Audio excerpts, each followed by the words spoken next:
In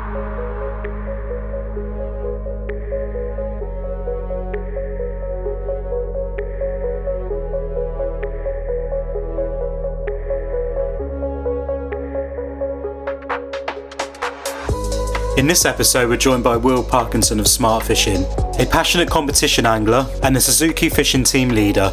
He has a monster of a fishing boat, which is a right weapon. Hit the like button, leave a comment, and remember to subscribe to the podcast. Let's dive in. Welcome to the Tuna Tackle podcast. We've got another episode for you. I'm Andy. In the hot seat, as always, is Danny. And today we've got Will Parkinson on. Thank you for coming down, mate. No problem. Smart Fishing. Been watching your stuff for ages. Had to reach out to you. Sure. Probably one of the most sponsored and most recognisable boats out there. Yep. It is like a weapon, your boat. It's good fun. Saw it at the boat show last year. Was on it a little bit. Absolutely fell in love with it. Want one.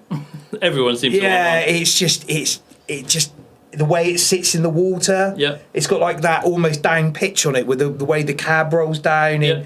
It just looks angry and just wants to go fast. And yeah, I had to have you on. Thanks, mate. Yeah, we've been talking backwards and forwards about trying to get you on here. And Absolutely. I mean, my schedule's been quite full, but I've managed to make it 7 hours in the seat today to get here. Mate, so, thank you. That's appreciated even more. We'll make up for it later. We're going to go out for some food and have Brilliant. some drinks, and we'll go and chill out. There's rumour that Dave Mordecai is going to appear in a bit, and we might jump on the boat and head across to Brixham. Sounds like a plan. It sounds like a plan.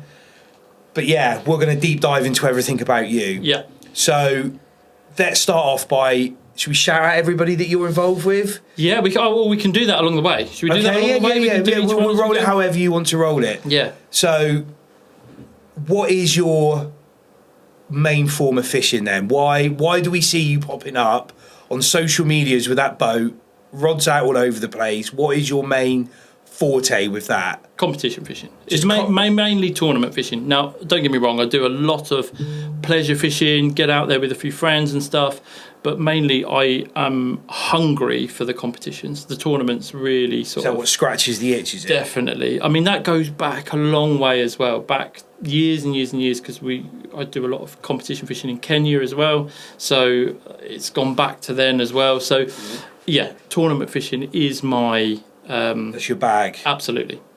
Yeah. See, I've never really gone down that route with it. I've always just been the guy that just goes out, does a bit of fishing.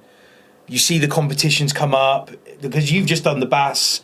Shout out what you just did. Well, last year I did all the bass leagues and stuff like that, and I'm the same. It's not competition fishing isn't something that I thrived in. No. I really enjoyed the social aspect of it. But I don't care who you say, but when you're between your mates and there's always a competitive edge there. You always want to screw over your mate who's beating you. And so although I'm not a competition angler at all, Yep. I do really quite enjoy the kind of that competition aspect of it. Yeah, see, when I'm on the boats with my mates, there's a permanent competition 100%. going on. We've got this little kayak rod, it's about this big. Yeah. And as the fish are starting to come on, who hasn't caught has got to go to the kayak rod. Yep. And then if you get one, you get to nominate and hand it That's across brilliant. and all that sort of stuff. But I've always looked at the competitions in business, Sure. super competitive. Yeah. Me and him absolutely just dialed in on it. We were talking about with the numbers and stuff, Yeah, talking about Tuna Gear, super competitive. In my fishing, really laid back with it, never really wanted to pitch myself. Maybe, I don't know if it's a confidence thing or just never wanted to go up in the comps. Yep. But that is what you want to do. Absolutely. And I can explain it, and it's a bit weird really, because going out with my friends, going out just trying new things, fishing new grounds, that's all good fun. Love it, and I do a lot of it. But I'm always hungry to have something at the end of the tunnel. Do you know what I mean? I'm striving to learn for a reason. Now, that reason would be competitive angling. So I know there's a competition coming up, doesn't matter where it is in the country or world, and I'm going to be kind of tuning myself in for that all the time. I want to work out exactly where marks are. I want to work out the best techniques, tides, moon phases, whatever goes with it. I'm trying to work out the best format I can do to fish the best I can at that certain competition. And it could be even just talking to locals, could be working out areas. So and don't get me wrong, my local area, I love going fishing, but also I love exploring other places. You're Solent based? I'm Solent based, yes. Okay. So out of Portsmouth, obviously got East and West Solent. There's a real kind of divide, that whole Southampton Portsmouth thing going on there. Yeah. So again, it's kind of like a lot of people like fishing West Solent, a lot of people like fishing East Solent. I do a bit of both. So it's kind of like, it's trying to work out what method, what sort of formula is going to win and tip over a competition. Now, sometimes I make complete mistakes, like everyone, and you kind of have an idea of how you want to do it, and it doesn't pay off. But sometimes it really does pay off, and you kind of think, that worked, and I get that's what makes me hungry for the next time. Can I improve? Can I do this? That worked. Let's try something else. If you've turned up to a comp with that preconceived idea, are you quite quick at going, this hasn't worked, I'm now going to chop to this? Yeah, I think there's a few things in competition fishing where planning is obviously key. Planning and sort of working out what's going on, but also being open-minded to that plan might not work, because as we know in fishing, today could be XYZ, tomorrow XYZ could be gone. That's not going to work. We need to look at other options here. So always having a sort of plan B, C, D, and keep going. And if they don't work, then you just got to start winging it and thinking, right, what else can I do? It's about planning is always key, but then also planning for if your plan doesn't work, if that makes sense. Yeah, fully. What's your biggest competition win? So biggest competition cash value will be the Sea Angling Classic in 2022. What was that prize? So you had a choice that year. That was the first official kind of prize year. So we had a choice of an Extreme 745 Game King with a 250 Mercury at the time. Right, okay. Or £50,000 cash. So the team I had on there, which was a great team. That boat's worth more than 50 G's. I know, but look, I would have taken that. That would have been on eBay the next day. Well, buy it now. That's where you can't do it, because with that competition, there's clauses. You have to keep the boat for 18 months. You have to do certain things with it, and obviously with certain sponsors and things that I'm also aligned to. That just wasn't an option. I couldn't do it. As much as we looked about it, we talked about what we could do with the boat. We kind of thought £50,000 cash would be with us, split it 4 ways. Let's utilise that to either improve our fishing. And hey, I'm a firefighter, have been for 20 years. We gave £2,000 of that prize money straight to the charity, firefighters charity, just because they've helped me out. And there's reasons for that I'll go into and dive into a bit more in a while. That's a pretty big win. What was your most satisfying win? The most satisfying win was back in actually 2009. No, 2009 it was, Christmas, Kenya. And we were fishing in the Captain Andy's Christmas comp, big game boats. And the most satisfying win was we were 2-day competition, starts on Boxing Day. It's Boxing Day and the next day, and you're fishing hard for all sorts of different fish. Now, it would be sailfish, marlin, dorado, could be... There's a whole host of different things, from barracuda, all score different points.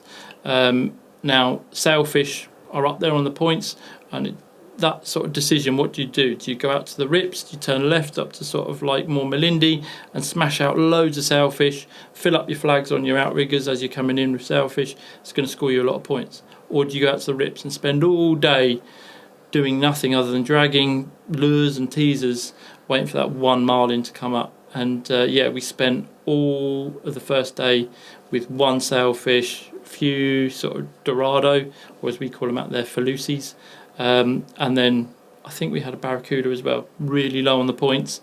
And literally, I think it was an hour before the end of the competition, I hooked a striped marlin. And we had that to the boat within 45 minutes, which wasn't too long a fight. And then, was really proud to walk in with flying that marlin flag in front of everyone that filled them up with sailfish.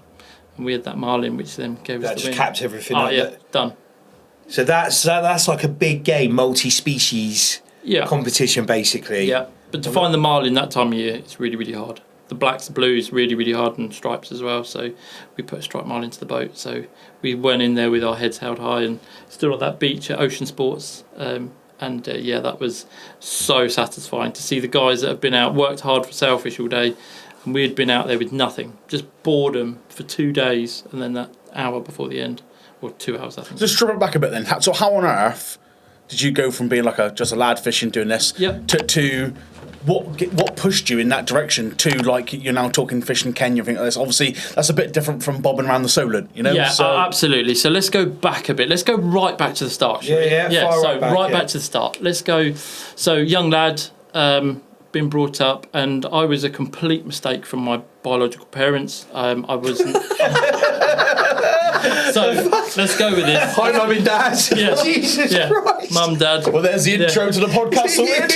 So Will Parkinson, a complete mistake. Well, I was a complete mistake. Mum and dad were huge into business, massive, owned a huge haulage company, transporting stuff all over the country. I had my older brother, but I wasn't planned. They were full on into business, and I was kind of a mistake. So it was kind of like through, yeah. Absolutely. They were like, "What the hell are they going to do now? They've got a business fully. Mum's needed there, dad's needed there." So yeah, I come along and into the party, and well, yeah. So anyway, and I'll go. They're amazing parents, and I'll go into that in a bit more. But yeah, I was really lucky that mum and dad were so busy. They employed a full-time nanny, which Julie, she's a big part of my life still. And this is where I have like a second set of parents, because they were unable to have their own children. So her and her husband, and literally where my parents were at work so much, she taught me to basically talk, walk, do everything with it. And Trevor, who's like my second dad, he taught me to fish. And this is the big thing. My dad wasn't really into fishing. He dabbled, go out and get a few mackerel. But Trev was into his carp fishing, his coarse, lake, shore fishing. And that's where sort of like 4 or 5 got me down the sort of local lake, caught a carp or a roach, I think it was. And then the rest is kind of history, to the point where my fishing kind of then moved on, and we kind of fished the sort of beaches. We fished all over the place, different things, carp fishing. Got to sort of like 12, and I sort of moved on more to shore fishing, and started fishing sort of a few of the competitions there, local club comps, and enjoying that. Is this around where you're living now? This is all the Solent? Kent. Yeah. No, Kent. Oh, Kent, right. Because I live all the way up sort of near Ashford in Kent, sort of 12 minutes from the Eurotunnel entrance. So it's quite a way up. So, yeah, that is quite a way up, yeah. So I got into fishing. My biological parents were always into boats, marine. Bought a brand new 1990 Princess 266 Riviera from the boat show, and then they've had boats all their life. So I've kind of had fishing and boats, and then at one point they've kind of married, and then the rest is kind of history. So carried on shore fishing, did a lot of competitions there, and then kind of went out on the boats with Dad. My uncle and my cousin and my dad, and they all lived in Kenya. So this is going back to when I was like 3-4 years old. Used to go out to Kenya on holiday. Got a very lucky pinch me kind of moment that the family's got like quite a nice house on the beach in Wutamu, the mecca for big game fishing. And yeah, we started on a boat called Solitaire, which is one of my uncle's older boats. And then he sold that, and then back in like 2002, he bought a beautiful Bertram 47 from America. Had it shipped nice over, boat, proper. That's American a legit boat. Yeah, that's legit. And then every year get out there as much as possible and just fish for everything, and just get involved in the competitions out there. Are they all still out there now? Yeah. The boat's still out there now, waiting to go fishing. Well, let's sack this off. Let's go and jump the flight. But yeah, that's where it kind of started.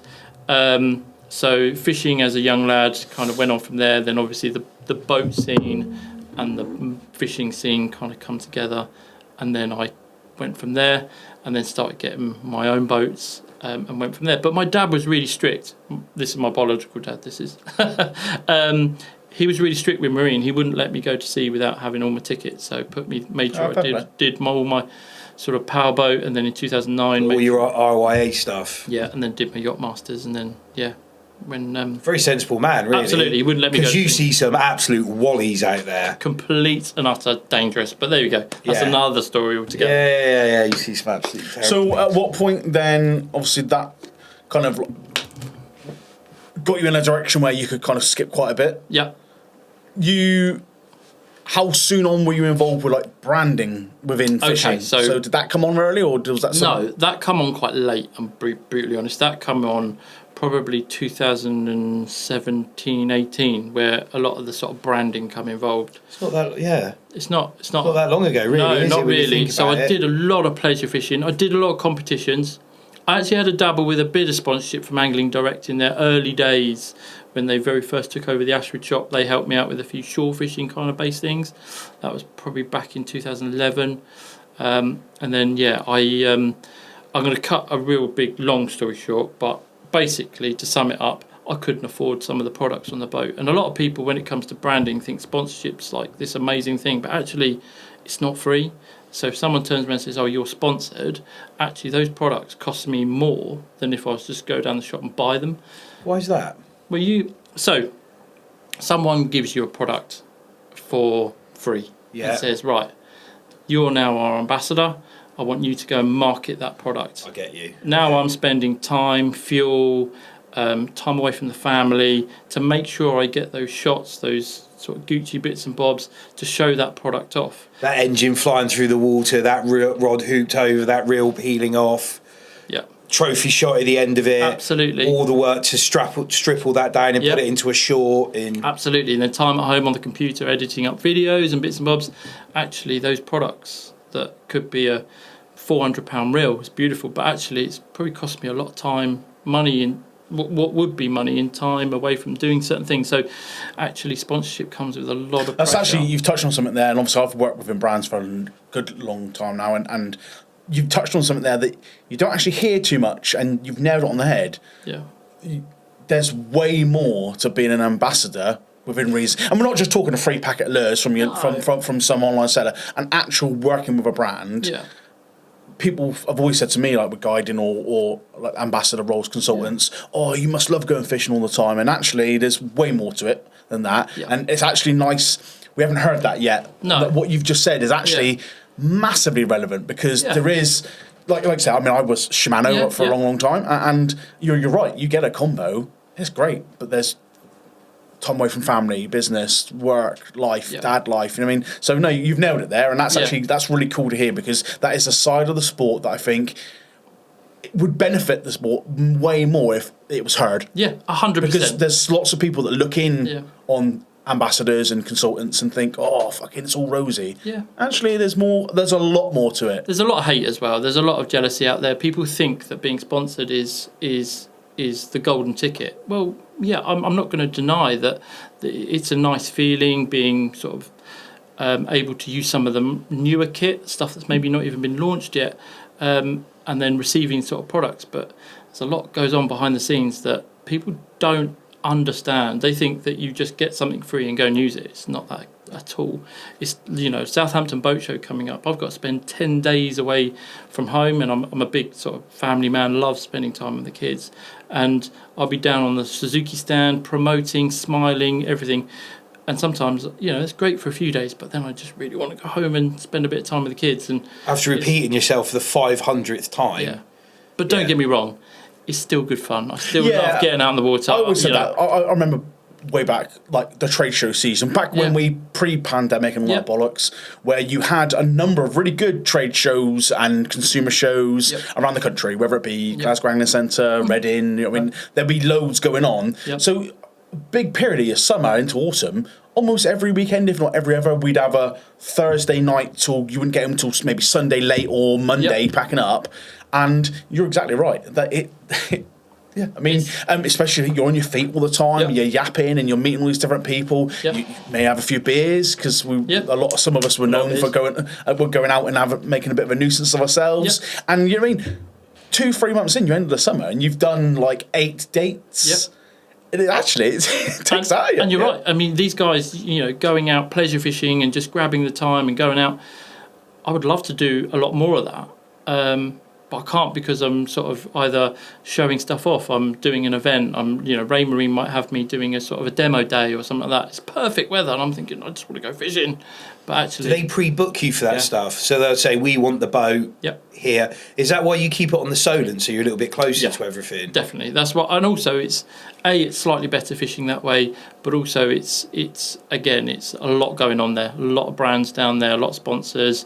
And things like that. So instead of having to trailer the boat down or run the boat down, you can just turn up, it's sat on the marina, get them on. Yeah, well, it's actually sat in Europe's largest dry stack indoor, so it's like on a big rack. You got on a dry stack, have you? It's an indoor dry stack, so it literally goes into a building. We'll have a look. Is it on your Instagram? Yeah, I think there might actually be a video on my YouTube about that from a few years ago. Up, please, mate. I didn't realise they had indoor dry stacks. The largest in Europe. It's incredible. They can't, like I showed you a picture of my boat just now. Yeah. They can't fit on the dry stack in Premiere.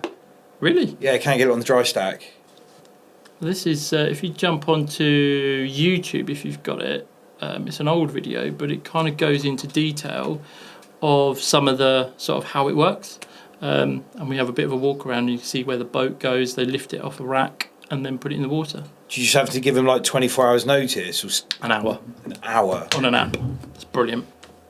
What am I searching for? If you go Smart Fishing UK on there. Where did the smart fishing come from? It was, so back in sort of when I wanted... look at that boat. It's like a tank, isn't it? It's a good bit of fun. It looks like something that would be running up the Mekong Delta with a bunch of machine guns on top of it. From brief to build. Oh, you can tell we're cheap and don't pay for the premium package.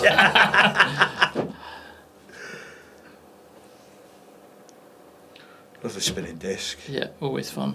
But no, it's the boat's great fun, and we're I can't wait to get you guys out on it and experience it, because it's just a very different feel to a normal boat.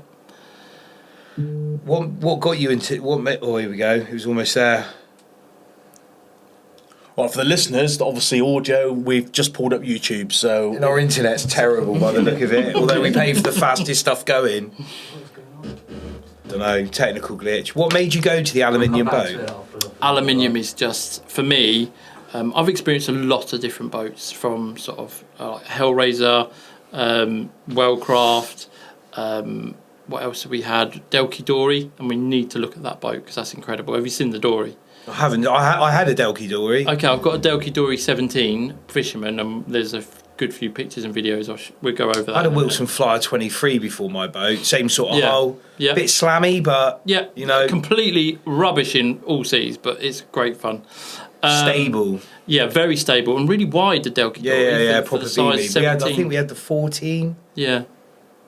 It got osmosis in the end. It was like a proper old one. The old man swapped it out, but good boat. But yeah, great fun. 1987, and actually, I even met the person who laid it up in the factory as an apprentice, and he owns or was one of the directors of Shocks, who do all my seats. So really sort of loopy story where he. He's the director. Started his apprenticeship at RTK, which was Andy Hughes. Give him a shout out.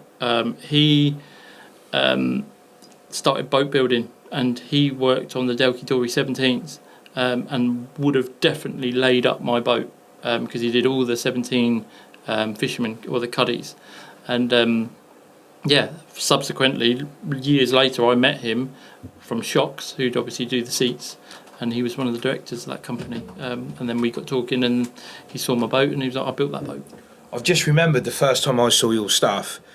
Aquaholic did a tour of your boat. Did. So he's like my neighbour on the marina. Oh, really? Yeah, because he did a tour of my old man's boat as well. Yeah. And, unrelated to him buying it, but I got on it, I was like, I've seen this boat somewhere else. And oh, there it is. Yeah, back in the early days. But that's before I added loads more stuff to it. And Aquaholic, Nick, he wanted to come on. And did he reach out to you, or did you say to him, look what I've got? It was at its very ever first show, which was in 2021. It was May, and it was at the South Coast Boat Show, right in kind of lockdown times. Yeah. It was the first show that was kind of happening. And basically it was there, and he was doing tours of other boats, and you come across it and was just like, because it was there as a Rain Marine sort of display boat with all their kit, and it was. He jumped on and said, "Can I do a video on it?" I said, "Absolutely, off you go." That's the first time I come across your boat. It just jumped into my head. I remember watching that. Here we go. We got it back. Yeah. And welcome back to the channel. So this is when I was kind of thinking about doing more You YouTube. with your slick videography work, walking towards the camera. That's it. Well, we're going to take you on a really big tour. Yeah, so this is that's the building to the left, and it's an old military kind of where they used to build warships. So that's the forklift, so obviously pick it up, and then that's like the launch pad, and then Okay, so first things first. this is the maintenance rack. Huge building behind us. Now it's the largest indoor. You can tell it's big because they're back-to-back 40-foot containers. Yeah, it's massive. Know a little bit about containers. Big racking, basically. And these huge forklifts. They're huge. Wiggins, I think they're made by. They They can carry. I think it's up to 10 or 15 tons, and they weigh 40 tons each. So they're, That's ridiculous, isn't Yeah. it? Look at the size of that thing. It's incredible. And watching it pick a boat up where it's hanging over the front so far, like Yeah, they do it in 45 Premiere. foot boat. They're on the edge, and you're just waiting for it to tip. Yeah. inside Look at that, man. the big dry stack building. A lot of people 400 boats can go in there. 50 foot, some of the biggest ones. Things moving around. However, It's a brilliant business idea. Unbelievable. You imagine having that many boats sitting on a mooring on a marina. Yeah. You need a huge bit of water frontage. You know, the best thing is, you know, them days when it's like blowing a hooligan, you've got them gale force winds, and you're thinking in mind, oh, the line's done, it's really raining, is my bilge pump going to kick in, all this. None of I that. just roll over, go back to sleep. Yeah, so you have to get in the car and drive down, because once I Yeah. wake up and I hear it, I'm like, even though the guys at Premier are always checking the lines, Yeah. you've still got to go down and just... Yeah. They don't get on board, they don't lift the hatches, do they, and check for water and things like that. So I know this is owned by Premier now. So Premier Marinas own this. So this is Swanwick then? No, this is Trafalgar Dry Stack. So it's built in. It's just down the end, opposite Port Solent Marina. Okay. In the end of Portsmouth. incredible boats. Now this boat here is really. So if you don't mind asking, is that expensive to keep your boat there, is it? Or? So a little shout out to Premier. So Premier are lucky they kind of house my boat. Have done Trafalgar, who owned it before. They housed it before, where we did kind of lots of collaborations with them and different things. But now Premier have kind of carried that relationship on. Okay, cool. So, but to house it there, yes, it is expensive for my boat. It would probably be about $5,500 for the year. But you've got to remember, you're not anti-fouling it. You're not in the water. You're not going to be paying for lots of like cleaning, etc. There's no bird poo all over it, no crab's legs, None of that. Yeah, so my boat down on Premier, that Wellcraft, that's 4,600 a year. Okay, so yeah, so it's not tragically No, different it's not. then. Would you say you spend more than about £500, let's say, on maintenance a year? Easy. There you go. You could probably get that back by keeping it indoors on a dry stack, but it's in the wrong place for you. Yeah, I just don't fit on the dry stack down in there is outside. Yeah. It's actually backed up to where the steam railway goes through, and I'm pretty sure they get soot coming over the Oh, top. nasty. Yeah. So yeah, but I can't get on it anyway. So yeah, in a minute, there you would just see the launch ramp where they drop the boats in the water. So how long have you been in there? Since the boat was new, 2020. So boat was brand new in 2020. September, I think. September the 3rd I went in there. He's obviously been lowered in.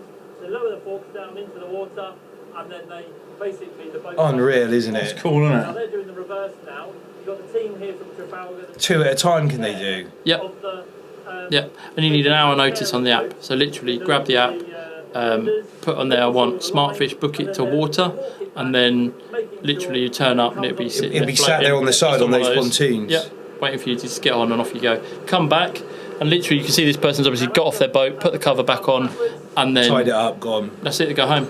And then they get the boat out, they back it off and wash it all off. And you'll see them in a minute just jet. Oh, so you get the wash off with it as well every Yeah, so time. underwater, there's Give a it a big jet pressure wash, get all yeah. the salt water off the drive and the hull, and then that's it. They put it back to bed, as they call it, which is I think that's a touch. They got super unleaded down there yet? No. They haven't got it in with us as well. They just got normal fuel. I don't know why. I can mine because I can mine in as well now. Yeah. They have a whinge at me saying, "Oh, we got a no fuel policy on the pontoons." I'm like, "Okay, brilliant," and just carry on going. I'll just wait till the night guys are about. Yeah. I'm going to get Mike in trouble here, but yeah, he just because I'm always ordering stuff in from China. Yeah. I'll always get like a load of like slow, just random bits and pieces, and I'll chuck him in the cabin of his boat as I'm walking past. So shout out Mike, Big Mike, he's a legend. So what happened now? They backed that boat out, lifted up. Yes, and then jet it off. Incredible, isn't it? It's the fuel. I can see why they do it. Yeah. Look at that Axopar. Yeah. There it is. Yeah. That's before, so that's got a Doppler radar on it, and that's all just been swapped out now. What are you on now? Cyclone. So the big open array, big bar, the 110 watt. Yeah. Has it made a massive difference? Huge. Because that there's 4 or 12 kilowatt. The one I've got on mine now is 110. So the detail it can give and the range you can find birds is much, much better. Because the birds come up blue. So if you can see birds diving, they turn up blue on your and clusters of birds. So has the Doppler got bird finder on it? It has. I don't know if it's got the blue bird finder. I might be completely wrong. Don't quote me on that, so I'll have to find out. But yes, Doppler does have bird finder, but obviously not as powerful as the Cyclone. But there is a big difference in price as well. Yeah, massive. I imagine it's a massive difference. Huge. How much is that? About £8,000, I think. It's a lot Because of the money. Doppler's like, they start at like 1,500 quid. Yeah. So then you got the Doppler 2, which you have, Quantum 2 Doppler. So that's that gives you, turns everything grey, and with the Doppler, what it does is anything that's moving turns either red or green. If it's going away or coming towards you, isn't it? If it works out, there could be a collision. So, for instance, if a boat's coming towards you and you could collide with it, it would be red, so you'll know it's a moving target. If it's past you or you're moving away from it, it'll be green, to say that actually there's no collision possible, but it's still a moving target. And with the Cyclone, it's that good. You can literally, it will show you birds, and if you've got a cluster of birds feeding, it will go blue to say there's a big ball of birds over What there. distance would it pick those up from? You're looking at 5 to 8 miles, easy. Really? Yeah. So did you phone up, coming back to that, like the sponsor side of life, did you phone up Raymarine and say, I want one of these on the boat, or do they come to you and say, we've got this new product, we want to put it on the boat, but you're going to have to do these display days with it? So with Raymarine, it was kind of like a progression, because I work closely with Raymarine on some of their new products that are coming out. So I've done a lot of trials with the Cyclone with them when it was first coming out, and we were testing bird mode before it had even been launched. So we were out in the Solent finding like balls of bass that are feeding, and all the birds were going crazy and it was turning it blue. And at that time we could only get it to go about a mile and it would start to lose it. But then after they changed software and different things, and we started positioning the boat differently, and they started pushing it. It's up to about 5 to 8 miles now. You can see, that big cluster of birds, and it doesn't have to be huge. It could be something as simple as 30, 40 foot wide of birds feeding. It would just put a little V, which is like the bird sign, and it would be like blue clusters on there, and you can see it's birds. It's incredible how it works. Where does your old equipment go? Luckily at the moment I haven't got any, but I'm sure it will appear somewhere. So that's Raymarine. Yep. Oh, going back to the boat. Yeah. How did you? Was that the first boat into the UK? Were you something to do with that boat? No, nothing to do with that boat. So Delki Dory, should we dive onto that one first? Yeah. Let's pull up Instagram if you can, and we go back to some of the older posts. There's we keep going down. Probably quite a way down. Quite a way down, yeah. There's a picture of it there actually being unloaded back at the Boat Life show, because it was at Boat Life. If you go up a little bit, see that one there? That's it being unloaded. It's only a short little video or picture of that. There's Squidwards, my Delky Dory in the middle, and then my Smartfish at the top. Have you still got that? Yep, it's on my driveway at the moment. So, but yeah, it is an incredible bit of kit. And there is a little video on it, I think. So if you come back out and go down, keep going. There's a great picture of it. Keep going down. Keep going. Oh, have you got Fleur on there, have you? Yeah. Is it the full? Yeah, thermal. Keep going down. Yeah, thermal. So I have trialled some other Fleurs as well, much more powerful ones, which have got an incredible zoom. Go up, I'll just... what's that there one? we are. Click on that one, that's a great picture. Yep. So that's it. It's got a bit of a backstory to this. So back in... It's a wicked little boat, it's amazing. The kit that's on it is incredible. So I kind of restored this one with my dad. It was another one I bought off someone's driveway. I like buying boats off people's driveways. Get all the bargains. I haven't got loads of money, and when I bought it, it cost me £2,000 with an old Yamaha sort of 2-stroke engine on the back, Yamaha 70, cracking little engine, but I had to go into my overdraft to buy it, so that's why it's called Overdraft, and it's on the front. And I did it up with my dad. So it's and we literally, it was green, it was horrible, it was nothing on it, and I've just worked on it tirelessly to get it to an awesome little fishing boat. And then the kit that's on that now is incredible. That's got full shock seats on it as well. It's got twin Axiom Pro screens, AIS. Has it? Yes, full transducer AIS, Quantum 2.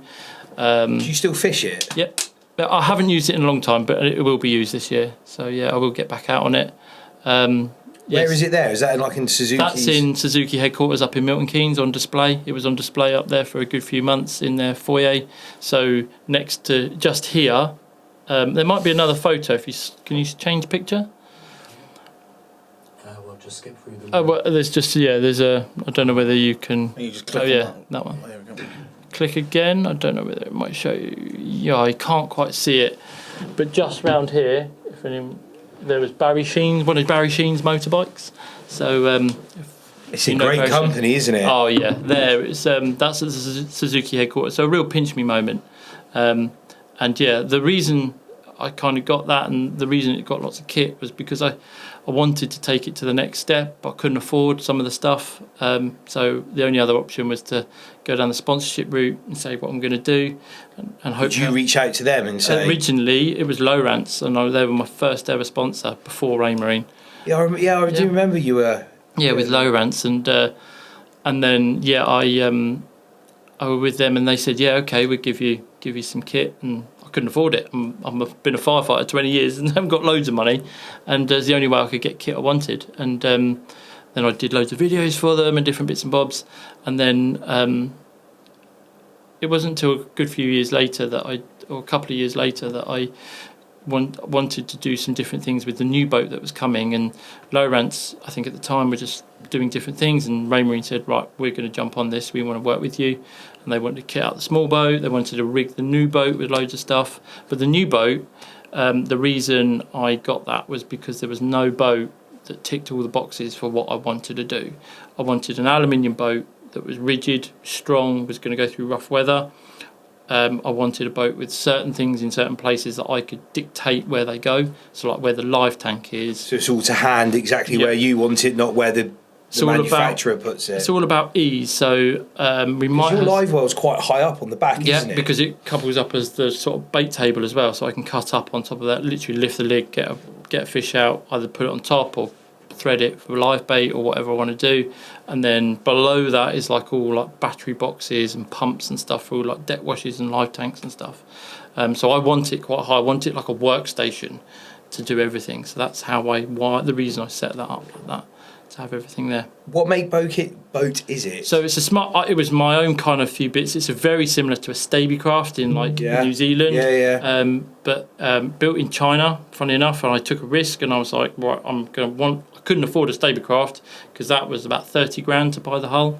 I had a friend out there that knew another guy who was a QC for lots of other companies out in China. He's a UK guy. Everything comes from China. Absolutely. So I said, I want a boat, but I want it to do what I want it to do. I want it to be strong. I want it to do what, certain things. I want to be able to put things in certain places. And they were like, okay, we can build you this boat. They built boats anyway at this factory. And I got this guy, Mark, who's a QC for other products out there, because shocks, seats, a lot of their parts are made in China, and he was doing QC for them. And I said, can you go in and just make sure it's all to these standards properly? And he went in and said, it's over-engineered. He said it's a very, very good quality build. The welding is incredible. It got X-rayed out there. He made sure it was all like the welds were looked at and stuff. And I was like, okay, let's go for it. So bit the bullet, brought the boat over. Put in a shipping container and brought over here. Yeah, on its side, roof off, wedged in. There might be a picture actually of it being delivered on my Instagram. I think there is actually. And yeah, it come over and we it'd be a long way back. Keep going down. How many of these are in the UK then? One. That one. Just that one? Just that one. There it is. Click on that one there, where it's on its side, yeah. So if you go through the pictures a little bit, you'll see it, I think, in the container. Keep going. So you gave it the name the Smartfish? Yeah, because it went with Smartfish UK. Okay, there's not one of it in the container. There must be one, maybe another one. Was there like a bit of a plan with this to bring them to market? No, there's not one. Not really.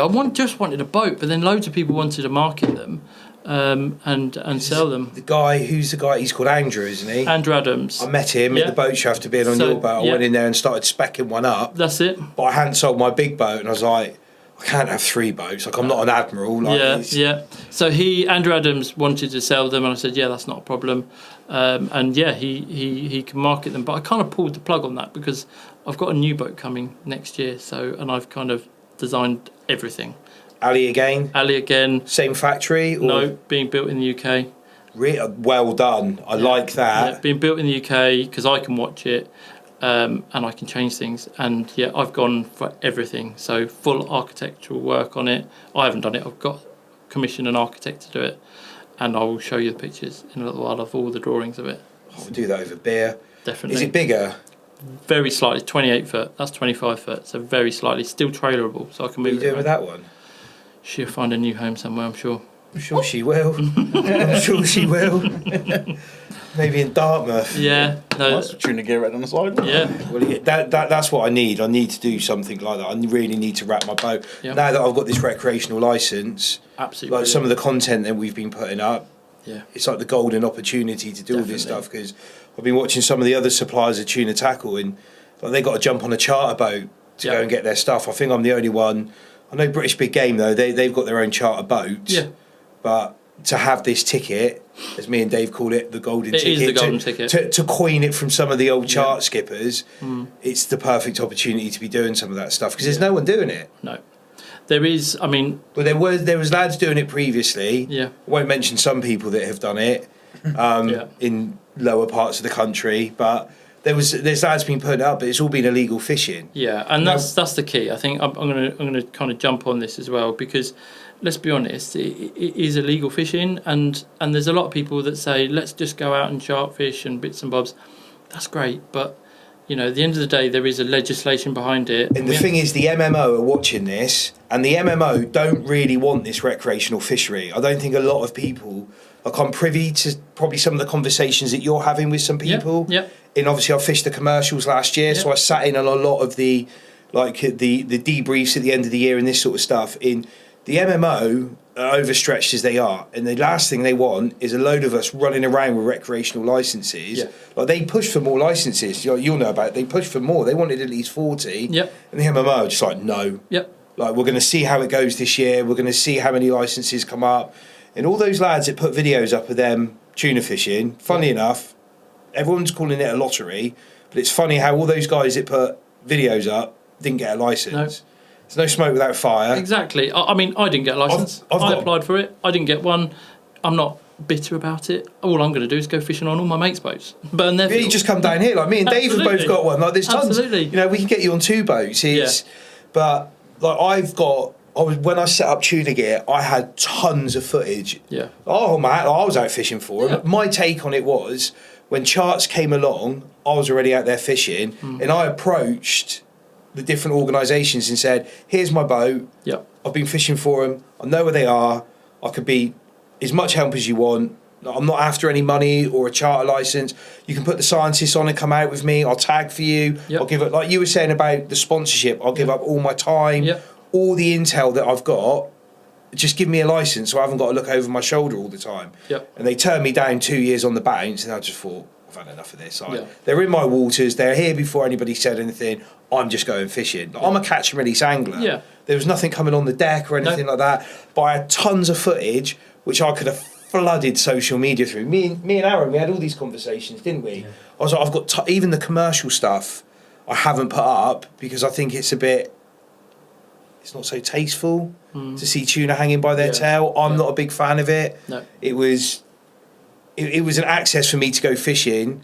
Someone else was going to go on that boat whether I went on it or not. I got to fish my kit alongside other people's kit, which gave me free development, and I didn't have to spend any money on fuel. So I was like, okay, I'm on board with this for the year, but it wasn't hard. Yeah, I didn't get involved in the final. I'll be on the rod for the fight once it came to the final bit alongside the boat. That's it. I couldn't get involved with that side. You're exactly the same as me. I'm a catch and release angler all day long. I'm much happier with my recreational licence than I am being on that commercial boat. I bet. But yeah, there was tons of footage that I could have put up, and I just sat on it and just went, "That's just never. I'm not putting that. It's up never there." going to see the light of day, and that's fair enough. And that's that's what people are doing now. They're going out. Do you know what they think? Some people think they're being clever by saying they're fishing for threshers or fishing for sharks or whatever. Fluorocarbon leaders. But it's bollocks, though, isn't it? I mean, and I've seen this a few times now, and the vast majority of people see right through it, but it's happening, and I've seen posts, and it's almost like they're proud to be doing it, and it's like I just think it's setting out. Some people have got too big for their boots. It's setting out the wrong image, and I don't. Yeah, you're right. You're absolutely right, and that's it. And people shouldn't be going out there fishing for them. Purposely fishing for them. Now, I don't deny there's going to be the odd case where you're going to be shark fishing. You're going to get a lone fish come through, take the bait. It happens with Kieran down on Unleashed a lot. They're doing a lot of shark fishing, like legit shark fishing. Yep. And they just get a fish. One was held at the back of the Isle of Wight, shark fishing. Now, people don't go tuna fishing up at the Isle of Wight because there's just sold some bars to a tuna boat, to a charter boat. They will be. They are there, but they're a bit further off. Now, you fish behind the Isle of Wight for poor beagles and threshers, and there's one last year was had there. Doing a big fish will take an easy mill as it's swimming past. Absolutely. If there's a big smelly dead bait hanging out the back of the boat with a chum trail to bring it in. Yep. They've got to eat constantly. A big fish will take an easy meal, just go grab. Yep. Oh no, there's a 12-0 in that. Damn.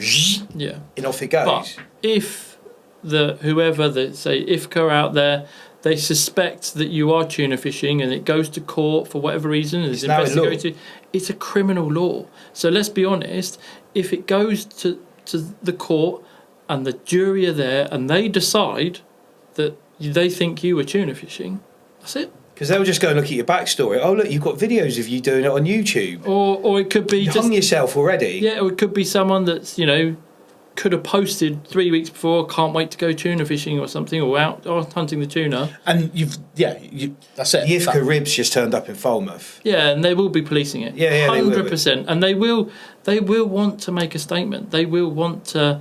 There'll be a test case. Of course there will be. Yeah, there will. We've had it in the shop.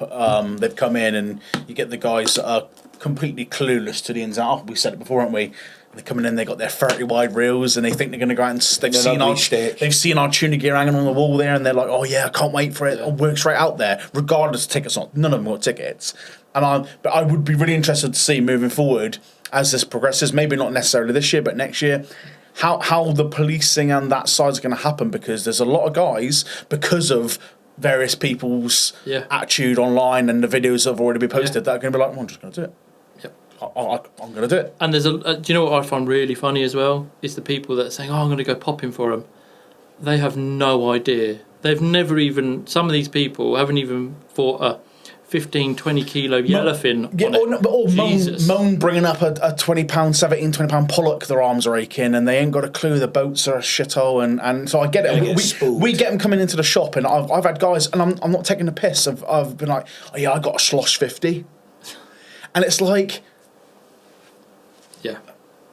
It's a completely different ball game. I mean, I don't vouch to be, a know-all of everything, but I do know when to go fishing for certain things and what kit. I don't go popping for them. No thanks. I mean, I'm not even the biggest. I don't do it. Like, I'm pretty still. Some of the guys that I'm fishing with now, they've done a lot of live baiting for them. They've done popping for them, and the fight is so we had a 94-inch fish on the opening day on Dave's boat, and that was a 45-minute fight on a bar with 3 lads on the deck, 1 on the helm, 3 lads on the deck helping Dave. All know what we're doing. We've all got muster stations, where to stand, how to deal with it, who's on lip grips, who's leadering, who's got their knee out so Dave can have a sit on it for a minute, who's holding the harness. That fish still took 45 minutes.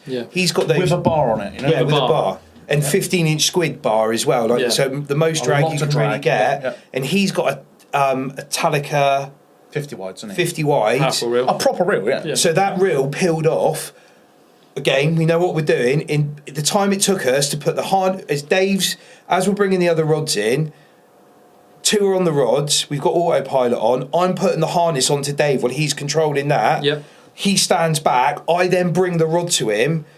He was down to a third of a spool. Sub a minute. Amazing, isn't it? And it's gone. Yeah. And we've got a drill who brings rods in, who's going to go back to the helm, who's going to stand here. Dave goes to his X marks on the spot.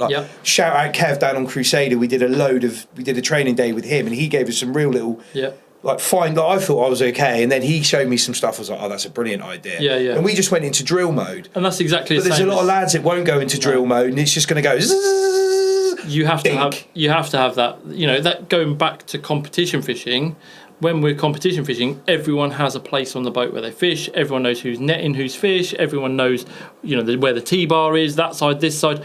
It is a complete, as you say, it's a military operation. Absolutely, it's a slick. Everyone knows what everyone's doing as soon as something happens. Prepare to fail and all that sort of shit. But it's interesting, and I like to say, there's a lot of people out there that are keyboard professionals that know what they're doing from the computer. Put them out there, different ball game altogether. And it's the quiet ones that are the ones that know what they're doing. The ones that there's a lot of people. Action speaks louder than words, doesn't it? At the end of the day. Of course it does. Exactly that. We hit the season pretty strong, to be honest, for the first. Straight out. I FaceTimed you. Me and Dave were on a double hook up on the back of the boat, and I FaceTimed him. I'm like, hello, mate. And I'm at work. I'm like that. Screaming reels on the back of the boat. Yeah, I mean it's. Right, let's go back to you. Enough about me. No, that's fine. But you can buy bars from tunagear.co.uk. So, we've been through Raymarine. Let's talk about Suzuki. Massive brand, mate. And an amazing brand. I'm going to put it that. I'm going to say, actually, Suzuki is like a family. That's how good they are. Really? Honestly. Did they reach out to you? You went to them to start with? I went to them because I had offers from other people to work with engine brands, but I wanted to work with Suzuki, and there was one reason why, is because they had the Clean Ocean project. So they build good engines, but they had the Clean Ocean project, and they invest a lot of money. And granted, it's an offset, I'm sure, at some point of their carbon and bits and bobs. They build massive petrol engines at the end of the day, but they're putting a lot of time and effort into cleaning up our oceans. They're actually going as far as investing time and effort into building devices that Aaron Barrett on his boat's got, which is a microplastic. Honestly, how it's cool a wicked. is that? He's down in Voyager. Yeah, it's a wicked boat. I rung him on the way down actually, and this is we go back to where he was. But I rung him on the way down, and he was just like. He's like, yeah, I'm going to sell my boat. I was like, what are you doing selling your boat? I was like, no way. So he wants to get another boat, so he might sell that little boat. It's a wicked boat. So cool. Yeah, perfect inshore bassing machine. Oh, mate. And it looks sick. Yeah. Absolutely sick. But in that engine is a microplastic filter. So the cooling system of that engine, as it's going through the water, is where it sucks the water up. There's microplastics within our oceans, as we know. Goes through a little filter, and then every time you service it, you pour out into a little bag the microplastics, and the dealers are all told to seal it up, send it back to HQ, and they're going to do something with all the Make sunglasses out of it. Hopefully, something, like that, something along that lines. But they spend a lot of time and effort into, do you know what? Not using single-use plastics. They go as far as spending time and effort with their local dealers and stuff to go and do beach cleanups, getting out on the water, and that's a really good initiative. I love it. But going back to how Suzuki started, I got told no twice by them, and the third time I went back and I went in another avenue, and I got the as we call them, a golden ticket. And did you circumnavigate some people to go a bit higher? You just thought, I'm just getting. Well, interestingly, I went through the whole kind of normal Facebook message. Look, I want to work with you guys. This is what I do. I only had my little Delki Dory at the time. I want to do this. I want to do this. I'm a firefighter. And they got told, oh no, we're not looking for anyone. We're not looking for anyone. And this was a person in marketing. Is this pre-Suzuki fishing team? Yes. Yeah. Pre-Suzuki. There was fishing teams around the world. So Italy had one. Obviously America have one with their big Bass Pro guys. There wasn't one in France at the time. But anyway, yeah. So I went to the marketing guys and said, look, I want to get an engine. I wanted to get rid of my 2-stroke Yamaha 70. Still worked fine. But actually, I wanted something modern. I wanted something bit more gutsy. So I said, "Do you want to work together?" And they were like, and I was like, "I like these initiatives you're doing. I like all this. I want to help promote it. This is what I want to do. I want to make a thing of myself and help and promote." And they were like, "We really like the idea, but we're not doing it." So I went back a second time, probably 6 months later, and put a bit of a proposal in. Got a nice email back saying, "Thank you very much. We keep you on record." But no, I was like, "Oh, bastard." Anyway.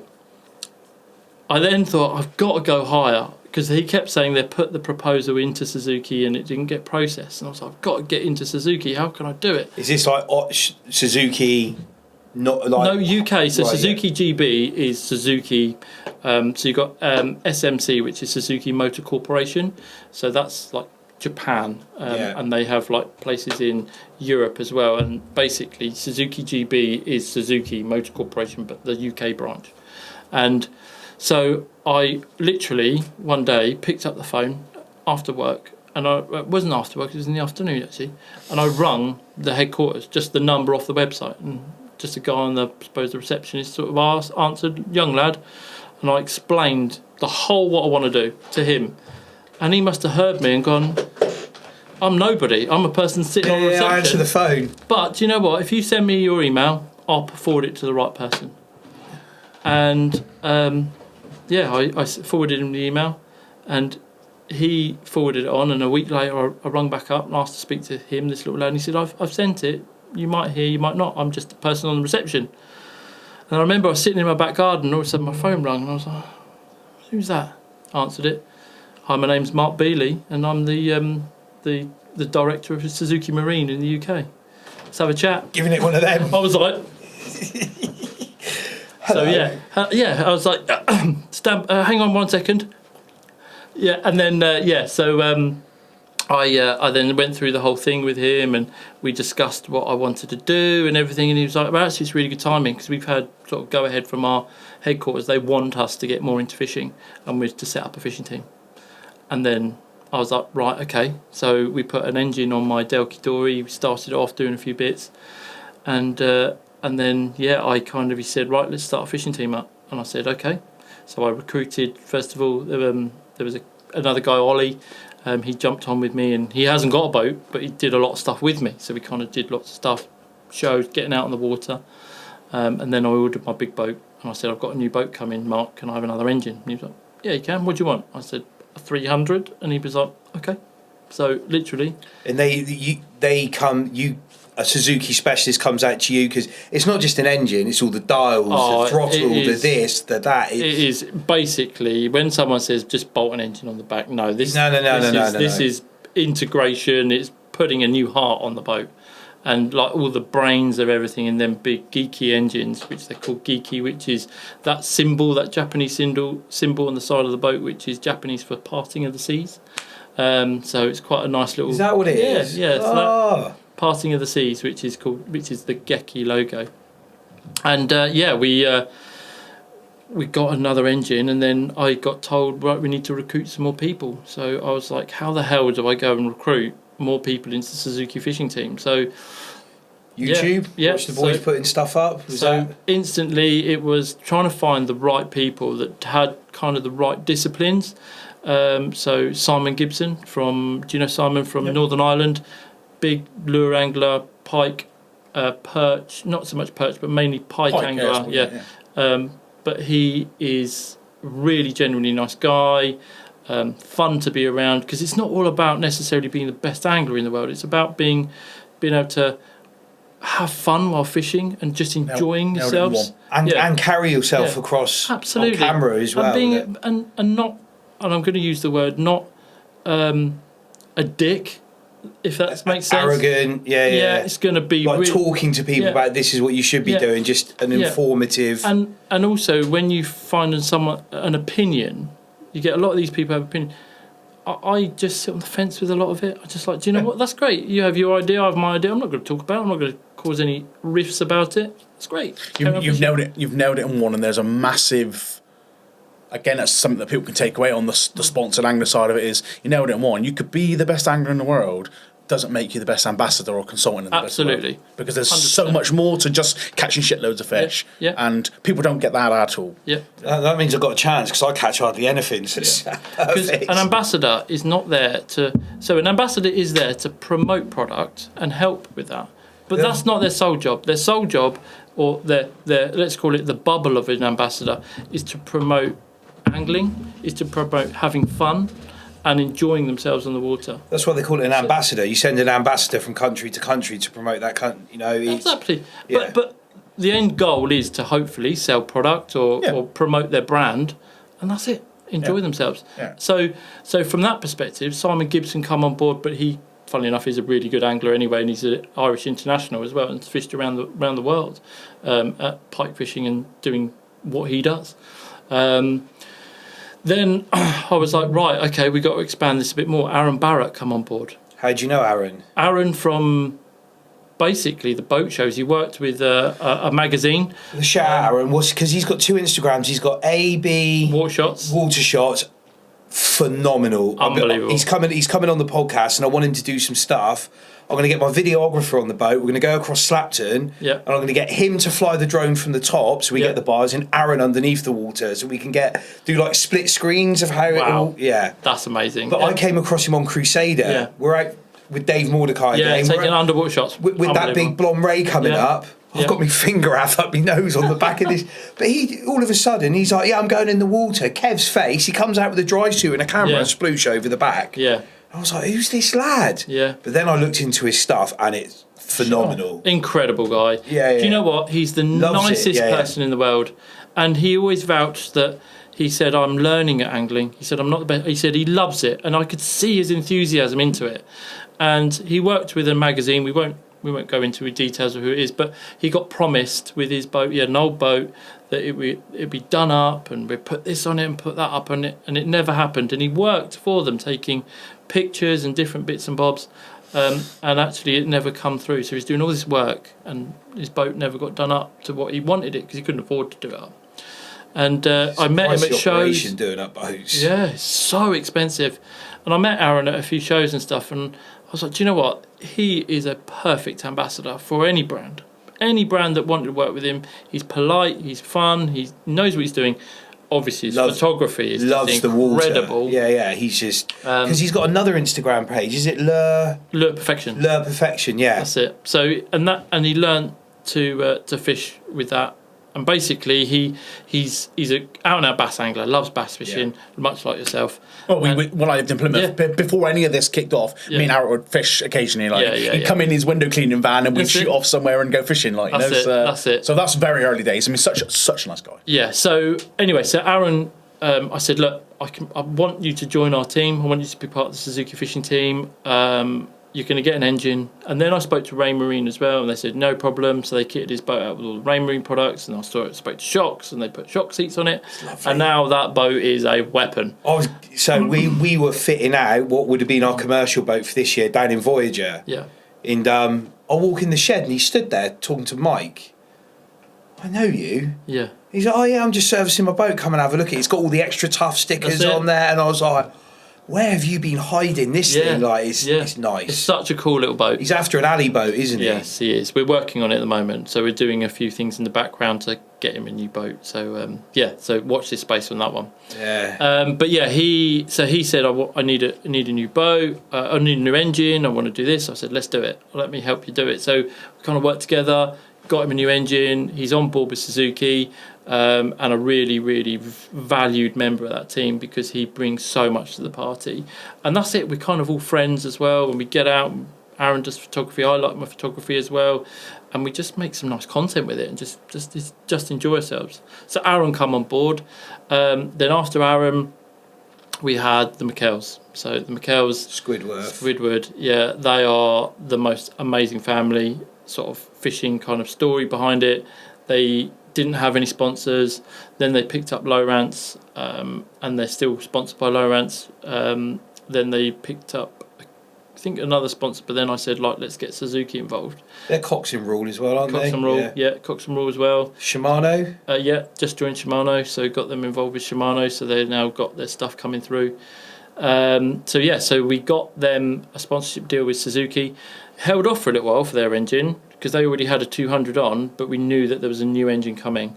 So literally at Boat Life, they had their new engine bolted to their boat, and their engine was they flew it over from Japan. What it costs to get it here, I would not like to know. Thousands. Yeah, so they flew two of them over, one to go on a stand and one to go on the back of their boat, and it was the 250 Curo, which had just been launched, and it's all that matte black engine. Yeah, it's lovely. Oh mate, it's a sexy engine. It's lovely. So and then they joined heavily, got the boat wrapped. Is it a Merry Fisher? No, theirs is a Beneteau Antares. So originally their one wasn't a fishing boat; it's a Beneteau Antares. But yeah, because that's like the original weekender. Absolutely, that boat. That is all it is. It was a weekender, but they kind of made it one hell of a fishing machine.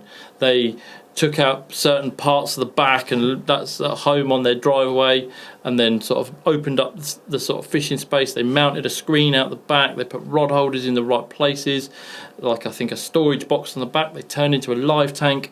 They are out and out, love fishing, and are good anglers as well. And they offered this is another ambassador trait that I really like about them. They don't realise how good they are. They're really humble with it. Yeah. They just constantly learn and learn and learn. And actually, they're really, really, really good anglers. It's one of the keys to fishing. Of course it is. I'm constantly learning. This is what I love. I mention him all the time, Dave. I love fishing with Dave. He's got so much more experience than me. Yeah. And I just soak it up every time I'm around him. Yeah. You know, it's like just the tiniest little things. Yeah, I just love fishing with him. Yeah.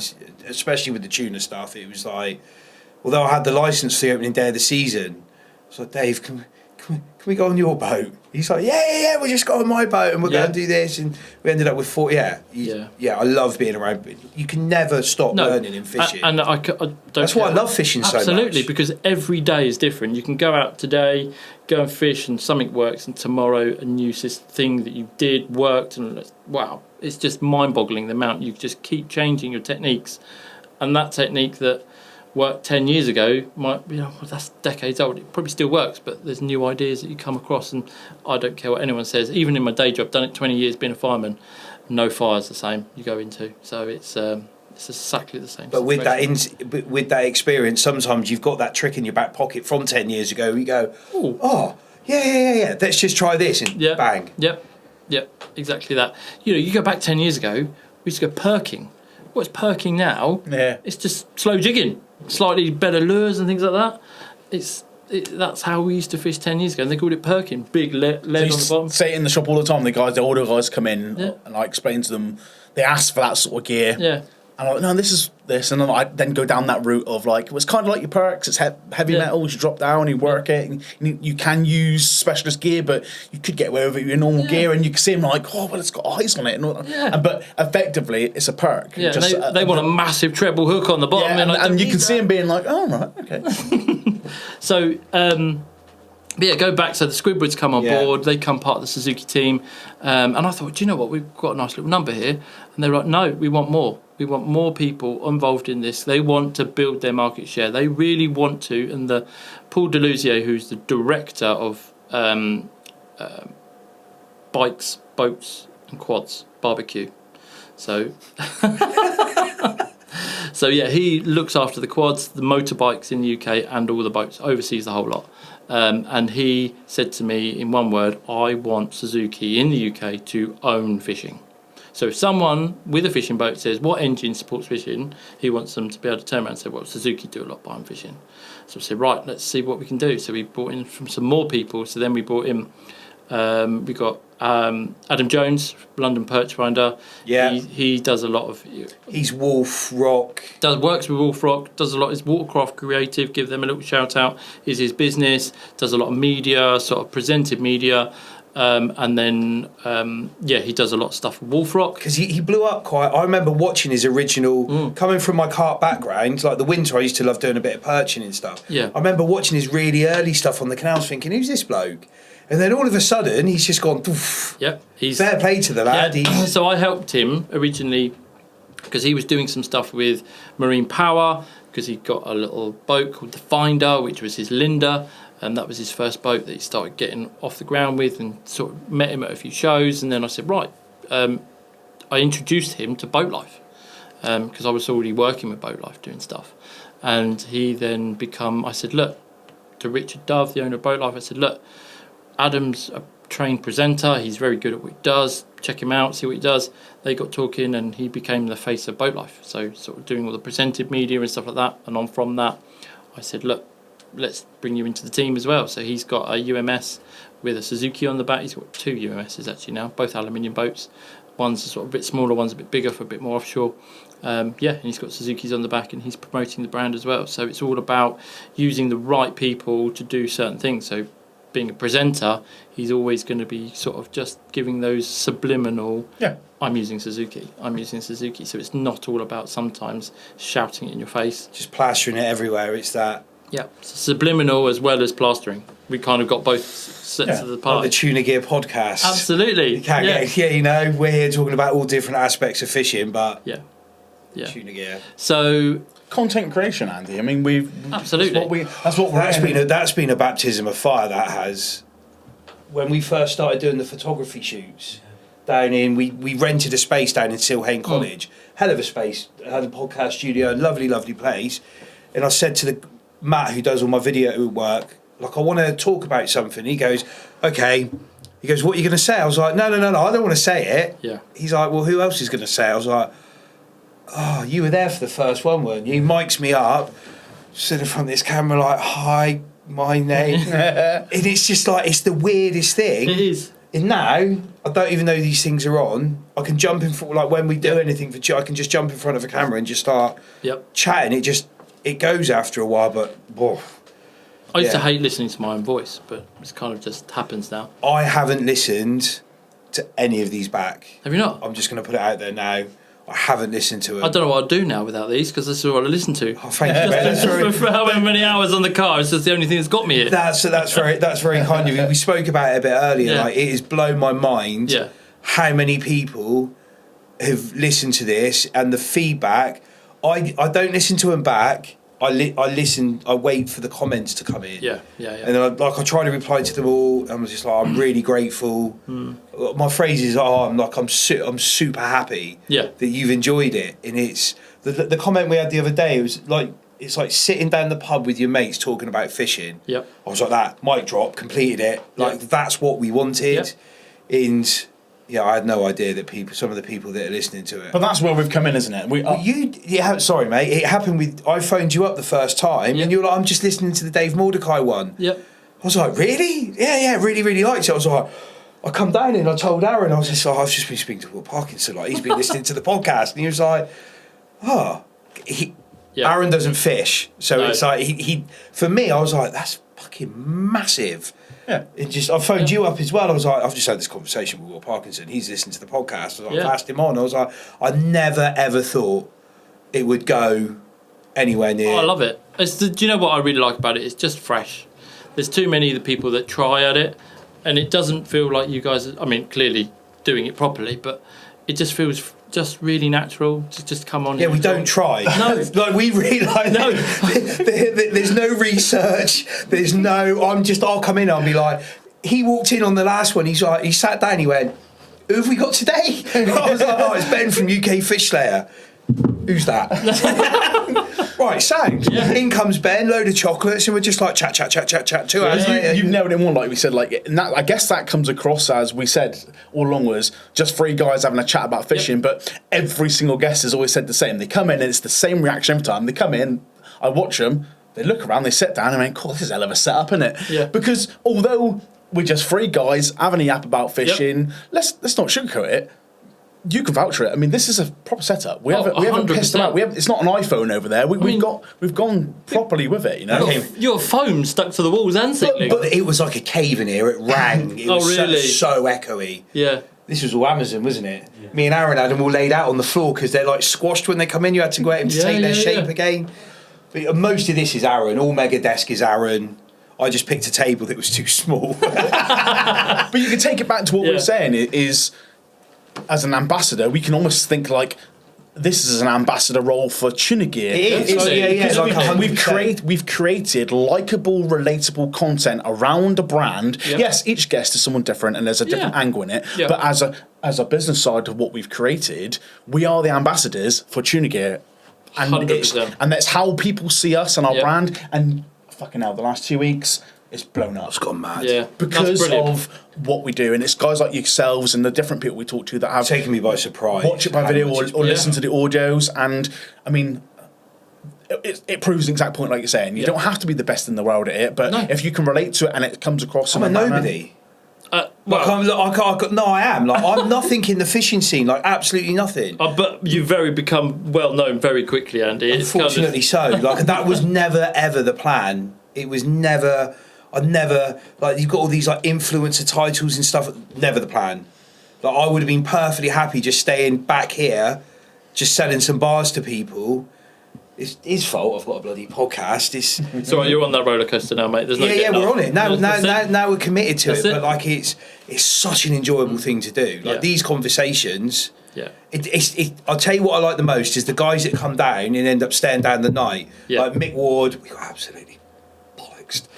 We were like Dave Lewis, 5 beers. So what it was, we were going to have a podcast guest in before, and what Mick was a little bit like not cautious, but wanted to just see what it was about. So I said, right. Come in lunchtime. We're going to film a quick commercial one. You can just sit down there and just watch how it goes. What happened is Matey Boy cancelled on the day. So I'm like, fuck. We're picking him up from the airport at lunchtime. Yeah. Went to the pub, dropped 6 pints. Our natural instinct is like pub. So we're in the pub across the road. It was sunny, it was hot, and Mick doesn't like the sun at all. He was tanned right up. We basically spent the whole afternoon in the pub and thinking, shit, we got a podcast now.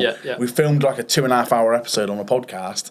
And then I don't really remember it. And then we went straight back to the pub. I mean, we've been out all day. Then people started. Tricky turned up. Dave turned up. Then we end up in the Indian. Yeah, loved it. But then we sat down the next day with Dave Lewis and did it all over again. Oh my god! Like, how good is 15 that? pints in, and I travelled back and got here first thing to do thinking, Jesus Christ, do it all again, and we did it all again the next day. It's not work. No, but I didn't think it would be like that. I didn't actually have a clue what it'd be like when we launched this. I was like, I'm blessed. I'm really lucky that Danny came on board because I wouldn't have landed half the guys that I did.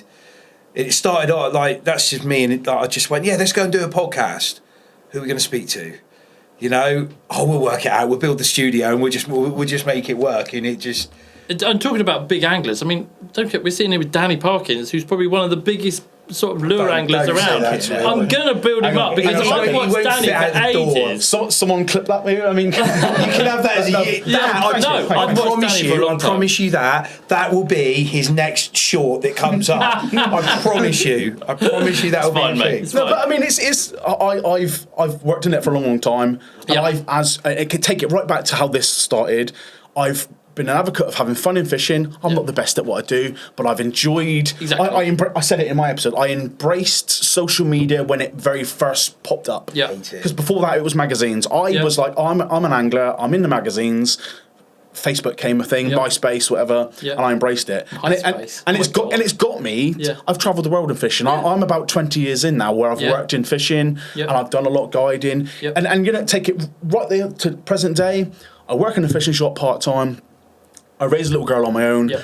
I'm part of this amazing thing that we've kind of just out of nowhere became a podcast, and we're like 10 episodes in or whatever. We've spoke to so many different people, and like some I know, some I don't know, but it's, again, if you're looking out from like people looking in on us, we are the ambassadors for it. We're just having such a blast of it, and it's and I'm a blessing. You know, I've done a lot, but I enjoy it. And when we hear from people that know who I am, or I know them, a winner with like just not a winner as in like a money making machine, just a winner in life. It's just fun. Exactly, and I got to word it right. My dad said, if at any point in your life you feel like you're working, you're doing it wrong.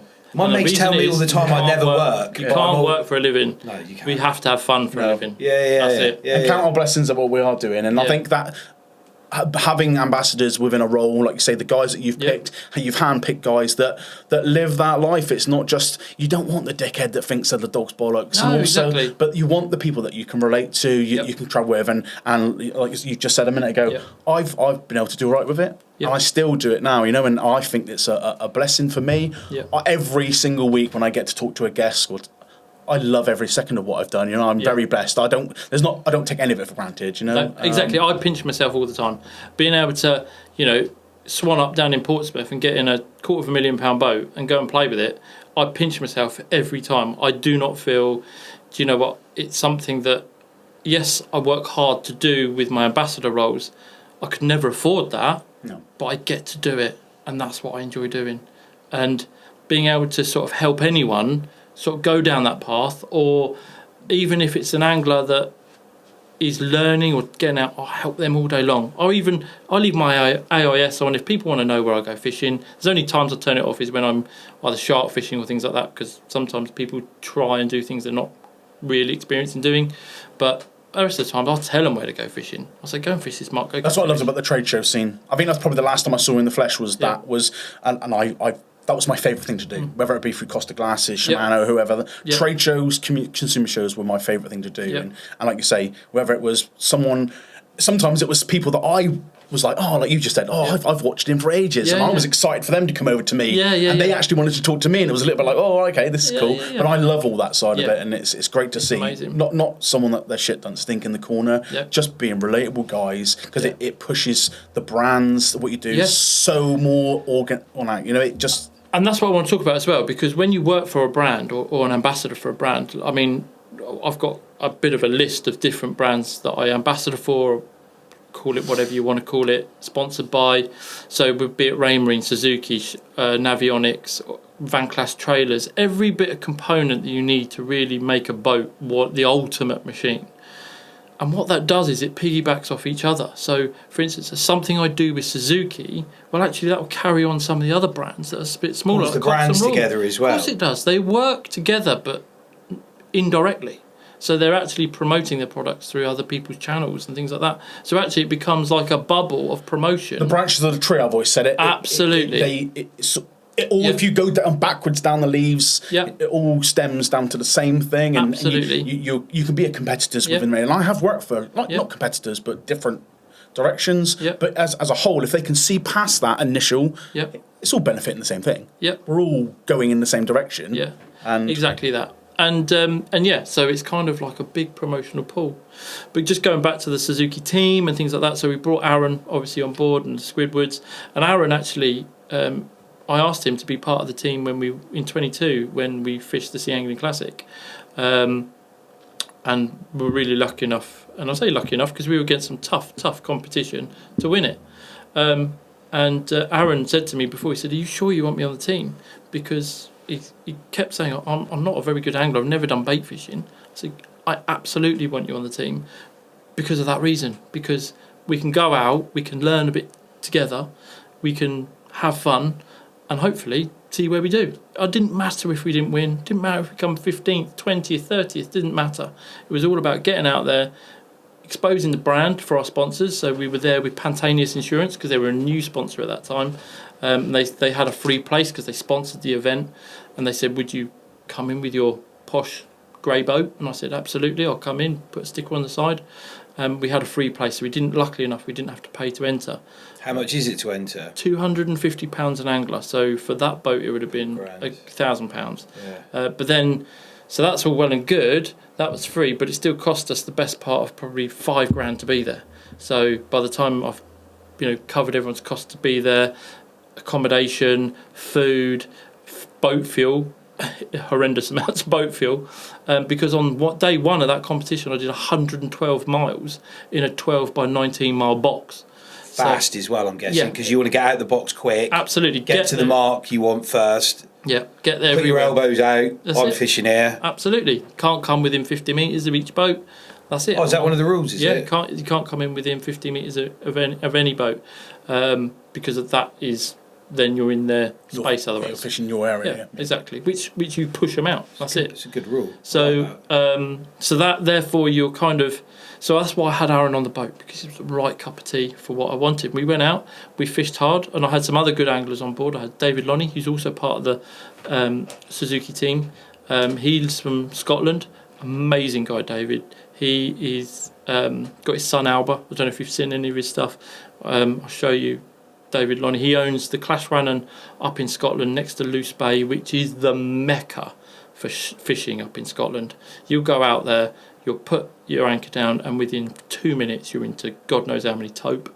You've got common skate there, you've got the most amazing fishery, and it's beautiful. The backdrop, fishing under the Mull of Galloway, you're 5 foot from 60-foot cliffs, and like literally it's 40 foot deep below you, and you can see the bottom, you can see 40 foot down, you can see the pollock and taupe swimming along the bottom. Amazing, absolutely amazing. But yeah, David Lonnie was on board. He's got a beautiful boat, an offshore 25 with a 350 Suzuki outboard on the back as well. They're normally inboards, offshores. Yeah, his outboards. His is an outboard boat. Unbelievable. There's deck space on it. You can have a game of football. The offshores are, yeah.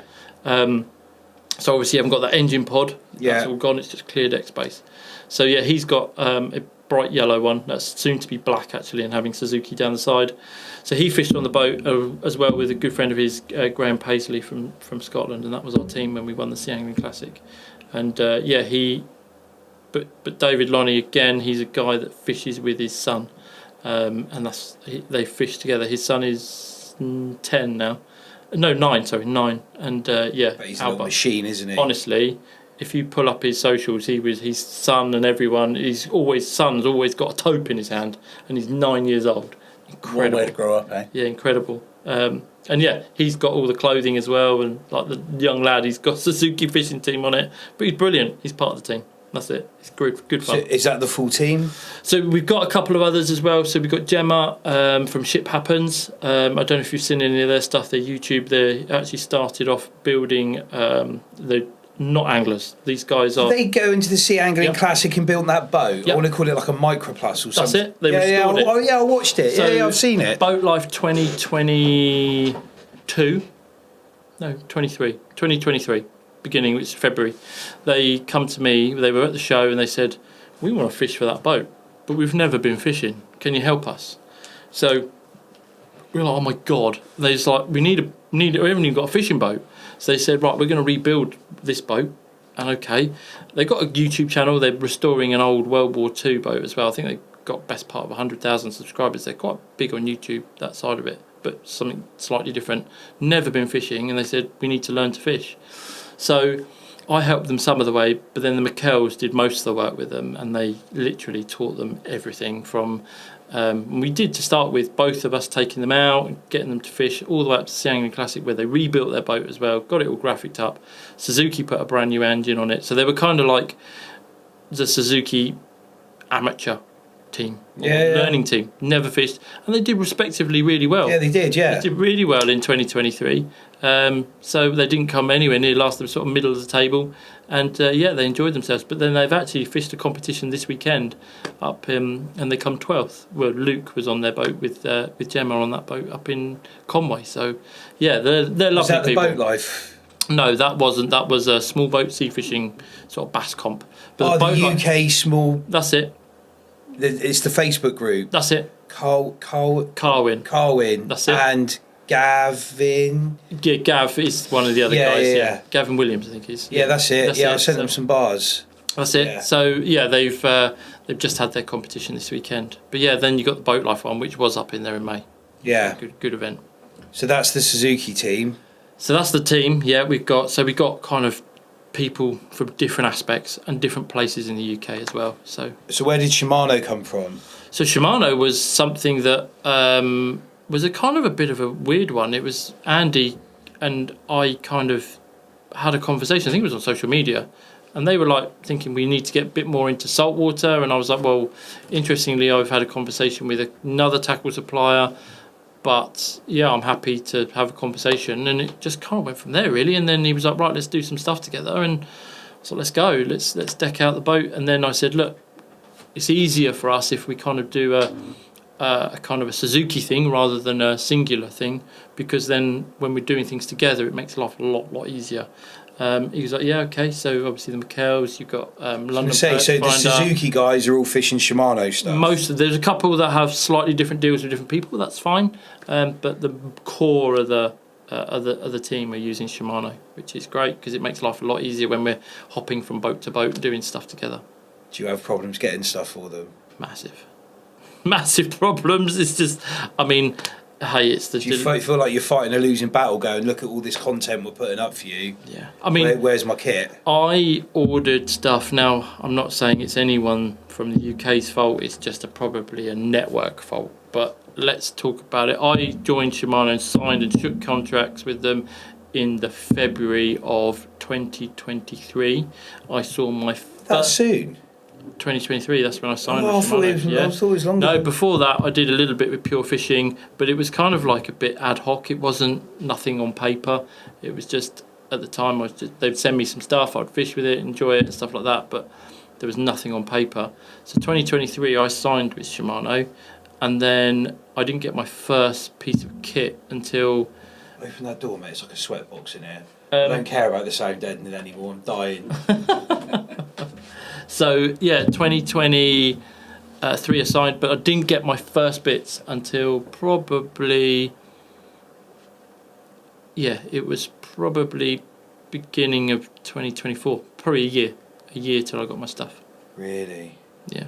So it was hard for me, signed with them. How the hell am I meant to promote products when I'm out fishing using old kit that's from another brand? Because that's the kit I had.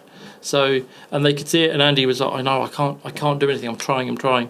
And but luckily now we're pretty much fully stocked now with stuff, so we're very for lucky. The fishing team. For the sponsored guys. Yeah, for the sponsored guys. Daz is just getting some stuff through at the moment.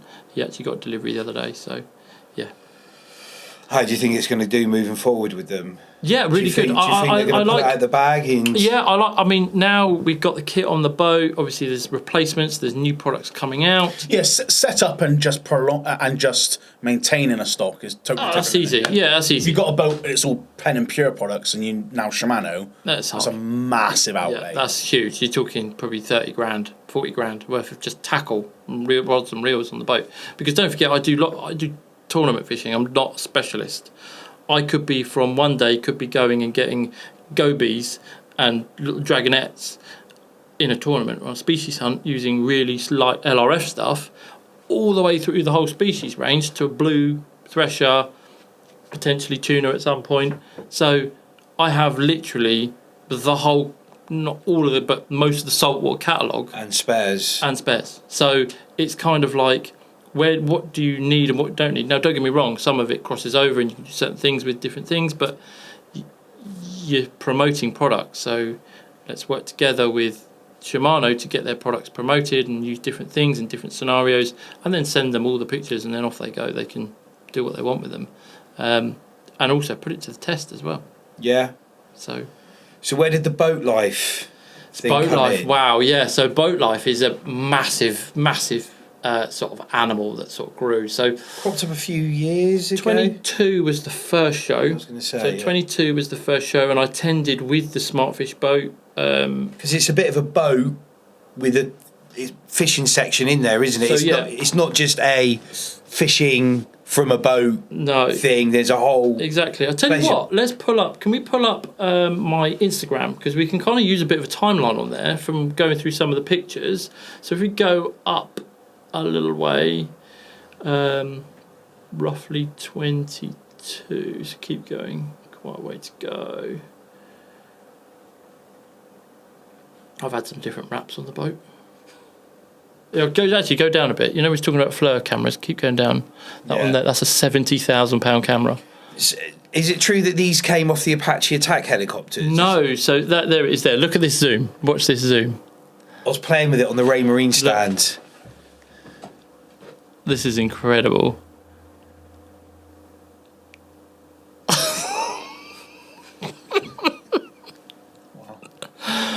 Is that on the Ray Marine trailer? Or is that on your boat? That's on my boat. Have you still got it on there? No, I took that one off because it only bolts on. I didn't want a £70,000 camera just bolted to the top of my boat, and I'm leaving it in a marina. Yeah, so I've got the M232 on there now, which is still really good. That's ridiculous. It's incredible, absolutely incredible bit of kit. But that's the Cyclone. That bar there. You see that one there? That's actually. There might be another video of it actually going round, but that's incredible.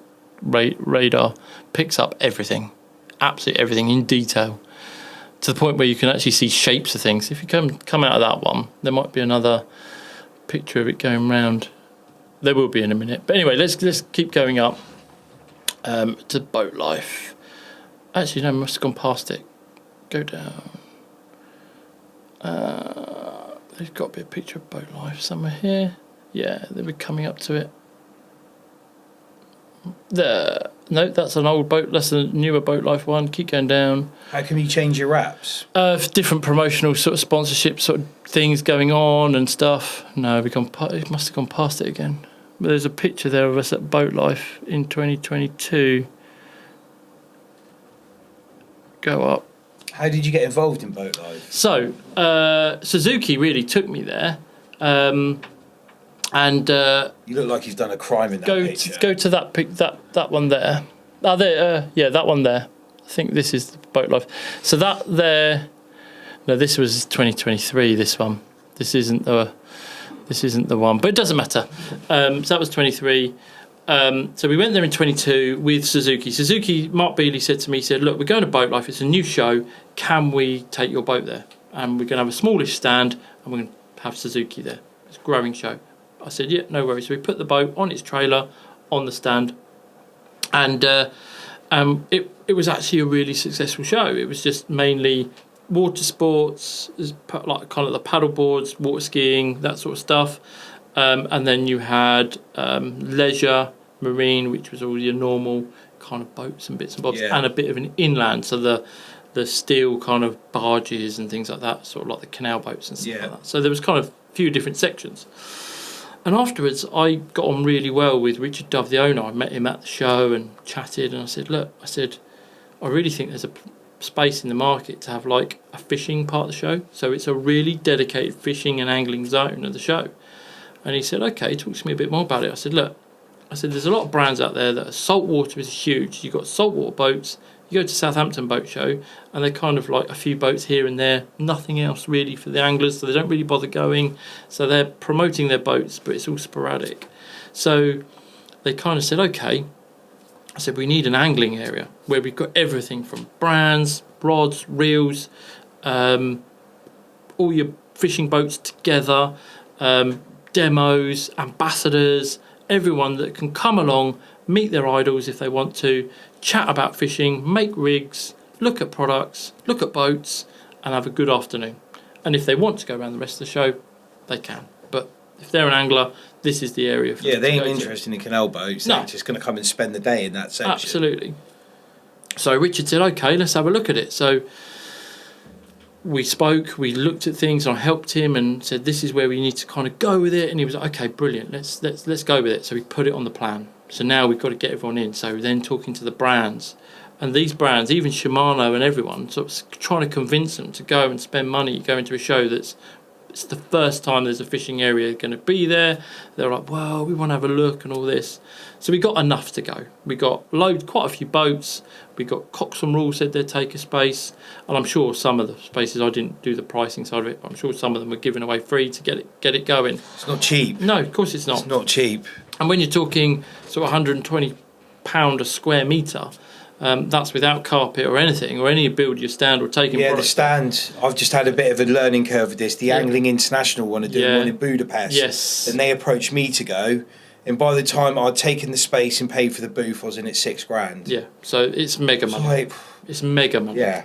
But anyway, so we convinced enough to go, and year one was brilliant, which is 2023, last year. Yeah. We had loads of people there. It was buzzing the whole time. People could really see the power of fishing. Then go on another 12 months. I said to Rich, I said, look, why don't you do a competition? I said, there's space in the market to do a championship motorsport style competition where you're going around the country scoring points, kind of get brands on brands, different things like that. And again, it's been tough because you're trying to get the brands to sponsor a team to do an event. Of course it is, because you've got to pay for fuel, accommodation, everything else. And we're in a market at the moment, especially in the marine sector, that are struggling because it's cost of living, you know, absolutely. It's the bottom of the. Yeah. If people have got enough going on, just paying their bills. Life priorities. Yeah, life priorities, kids, holidays, mortgages, all that sort of stuff. That stuff. It's a disposable income market. Absolutely. So Rich turned around and said, "Look, let's have a look at it." So he said, "Okay, I'm going to do a competition as well." The bloke's nutter. He absolutely is a really nice guy. Big businessman, head screwed on, and he's obviously done his work in the background and thought, well, okay, we can make this work. Let's do it. So come 2024, the new angling zone was there, a lot more products there. We had people selling lures, we had the simulator, we had our own Suzuki fishing stand this time with the simulator on, we had lots of stuff, music. Shimano, isn't it? Pardon? The Shimano simulator. Shimano simulator, yes. So Shimano lent us the simulator. They were going to come again, but then they couldn't budget it in, so they couldn't be there. But we had lots of their product there anyway, as part of the Suzuki team. And we had a really vibrant area. And then lots more fishing boats were there, more product, more of the electronics brands decided to come in the fishing zone because it was always busy, and it was packed. We had a great time there, great show, and he also launched the Boat Life Championship, which is obviously a competition that goes around the country. There's kind of two sections to it. You've got the privateers, which are just locals or people that want to follow can enter. It's not expensive, 50 quid an angler. 50 quid a head, isn't it? Yeah, and then get on, so potentially 4 blokes on a boat, 200 quid, off they go fishing for some nice prizes. Have they had a Plymouth one, or is it coming? No, it's coming. October. So they've done Conway, Cows, and then we're moving on to Plymouth. And then the last round in November is in Guernsey. You boys have got to come to Guernsey when we do that. Well, we got Mick. We've got a secret weapon. We've got a secret weapon in the Channel Islands. Yeah, brilliant. So is it Guernsey or Jersey? Guernsey. My mate lives in Jersey as well. Yeah, we'll come to that. The reason is because the end of season ball as well, where we're all obviously going to get suited and booted and all have for the Saturday night is the ball. When he puts a suit on, he looks like Jeffro. Honestly, we've got a picture. I guarantee you there won't be many suits left by the end of the night. But put it that way. We'll go into that. Yeah, we'll come over. Definitely. Yeah, so Plymouth 100%. As well. Make sure we we'll get be involved with that. So that's good. We'll come down for So then obviously Plymouth round and stage, and then you've got 2 rounds at each stage for the sponsored teams or the branded teams, I should say. The privateers is normally done on one day. Next year I think they're probably going to do 2 days for them because they're actually hungry for it, which is great. There's a lot of private lads who want to do that stuff. Oh, absolutely. Especially when it's on their doorstep. Yep. They're like, hang on a second, who's this lot turning up on trailers down here? We'll do them. Yeah, exactly. And that's, you know, and it's just a nice environment. Do you know what? We're going round together and it's kind of a motorsport feel. You kind of got the pits, you've got the scrutineering, and then you've got round 1, which is the Saturday, on the at Conway round 2, which was the Sunday. So actually, if you do really shit, which actually happened to me in Cows, because I went all out, basically. I wanted to win Cows round, which would have been 3, with a shark. I wanted either a thresher or poor beagle, and if I got dialed in on day one, weren't you? You were having it. I was having a shark on that day. For whatever reason, they didn't bite. We had probably 1 run, but it didn't connect. I wanted to win it with a shark. If I'd have played properly and got my head screwed on, I should have gone for the kind of the percentage and gone for all the other species, which would have got me up there anyway. Was that one of the moments like we were talking about earlier with the making that decision of when this isn't working, we're going to call it, let's go? We tried rescuing it, but by that time the day had gone. Yeah. Day had gone and we didn't have enough time. But anyway, so 5th. I was 5th on that day. And then the next day, which was Bass and Bream, I had my plan for that, and literally from the offset, I led the day. I went and got my bream, five bream, and then we went and found the bass, and and then I held on to that day. So I came 5th and 1st at the weekend. So you kind of, even though you've had Saturday and did really bad. So what does it give you, overall 3rd? Yeah, basically, yeah. Is that how it works? Yeah, potentially, yeah. So depending on how the other teams do. Right, okay. So even though you did really bad on Saturday, it's not all lost, because the Sunday you can still win Sunday. So it's a nice concept to have. Do they split it for winners on the both days? It's not like an overall thing at the end of it. So you do have winners for both days, but you also have a weekend winner who won the whole weekend as such. So you get like a cup for winning the weekend. But it's all about scoring points for us, because we want to keep points. I'm sitting at, I think, 12 points at the moment, sitting 2nd in the championship, and I want to get obviously onto Plymouth to get some more points. I'll be tapping up all the locals to see if they can give us a hand, and then good at that one. Aaron's your man for that one. So Aaron's on the boat. Dave will be your man as well. We'll speak to him later, because he's going to come out. He will be your man for that. And then that's definitely not my forte. No, that's fine. But anyway, so then you score points, and then hopefully get all the way to sort of Guernsey, where the sort of finale is. It could be settled before then, but I don't think it's going to be. Mick's the man for that. We'll get Mick dialed in for that. We'll get you on the phone to Mick. Sounds good. Yeah. So that's kind of like the boat life scene. It's great. There's big things coming with boat life. Interestingly, it's all common knowledge now. The NEC themselves have bought Boat Life Show at the NEC. So it's the first show that the NEC has owned themselves. So originally Richard owned it, and he's now sold it to the NEC, which will give it much more money, which will give it a lot more sort of backbone. And Richard will still be running it. So he's still the main man, controlling exactly what happens. Is it February? February. Yeah, we'll be there this year. I was having a conversation with Danny about it. Like, I think it's a good place for Tuna Gear to be. And the interesting thing this year is already bigger brands going. So people like Shimano have already now working with Suzuki, and Pure are going, and all the bigger brands are now thinking, actually, we need to be there, because they all came last year and walked game section. Yeah, 100%. Because I think you'll probably find that the UK Bluefin Tuna Association will have a stand to talk about it, try and drum up more members. Steve will be there, yeah. And you'll have more and more people selling their products. Like, we are going. Yeah. Because, so, like I was saying about the Angling International one, I was talking to those guys, and it was Budapest, it was 2 days. I could have loaded up the camper van with all the stuff, but it was trade. Yeah. And I was looking at the trade prices, like we're having a conversation about that company that's just come in to talk to me, and I'm looking at it going, people look at me selling bars going, they're 175 quid. They think, I'm probably making 120 quid a bar. Yeah, no. You're not. No. A, I'm VAT registered. Yeah. B, it takes a lot to put those bars together and materials. I'm not using like cheap Chinese lining crimps. It's all AFW, this sort of stuff. And I think it'll be, trade isn't where I really want to go with it. The retail side of it is a much better place for the Tuna Gear brand to be. And I don't think there's anywhere really bigger or better to put it than at the Boat Life Show. No, absolutely, especially for the UK market. Yeah, 100%. And tied in the UK for the UK. And we can also work with that with Southampton, because obviously I can bring in a lot of people that are associated to me, so we can get a bit of exposure down there. Have a bit of fun with that. Yeah, we'll come to Southampton. I talked to Danny about it. He got all jumpy again when he's excited. He was like, I got pissed paralytic last time I did the boat show down there with Costa. Steaming. Good work. It was a good weekend. It's 10 days of being drunk. That's the problem. Yeah. Is it? I need a new liver by the end of it. A day. Oh, no. Because the old man gets free tickets through Princess, because they're always trying to sell him another boat. Yeah. And like, we just go and have a walk around and stuff. But 10 days. You don't think 10 days, hard work. But it's good fun. It's good fun. And this year we got the Shimano simulator on the main stand. Was it there last year? It was there last year. Yeah. And it was there last year because we had it on one of the team boat. We had it on Adam Jones's boat, actually, off the back of that.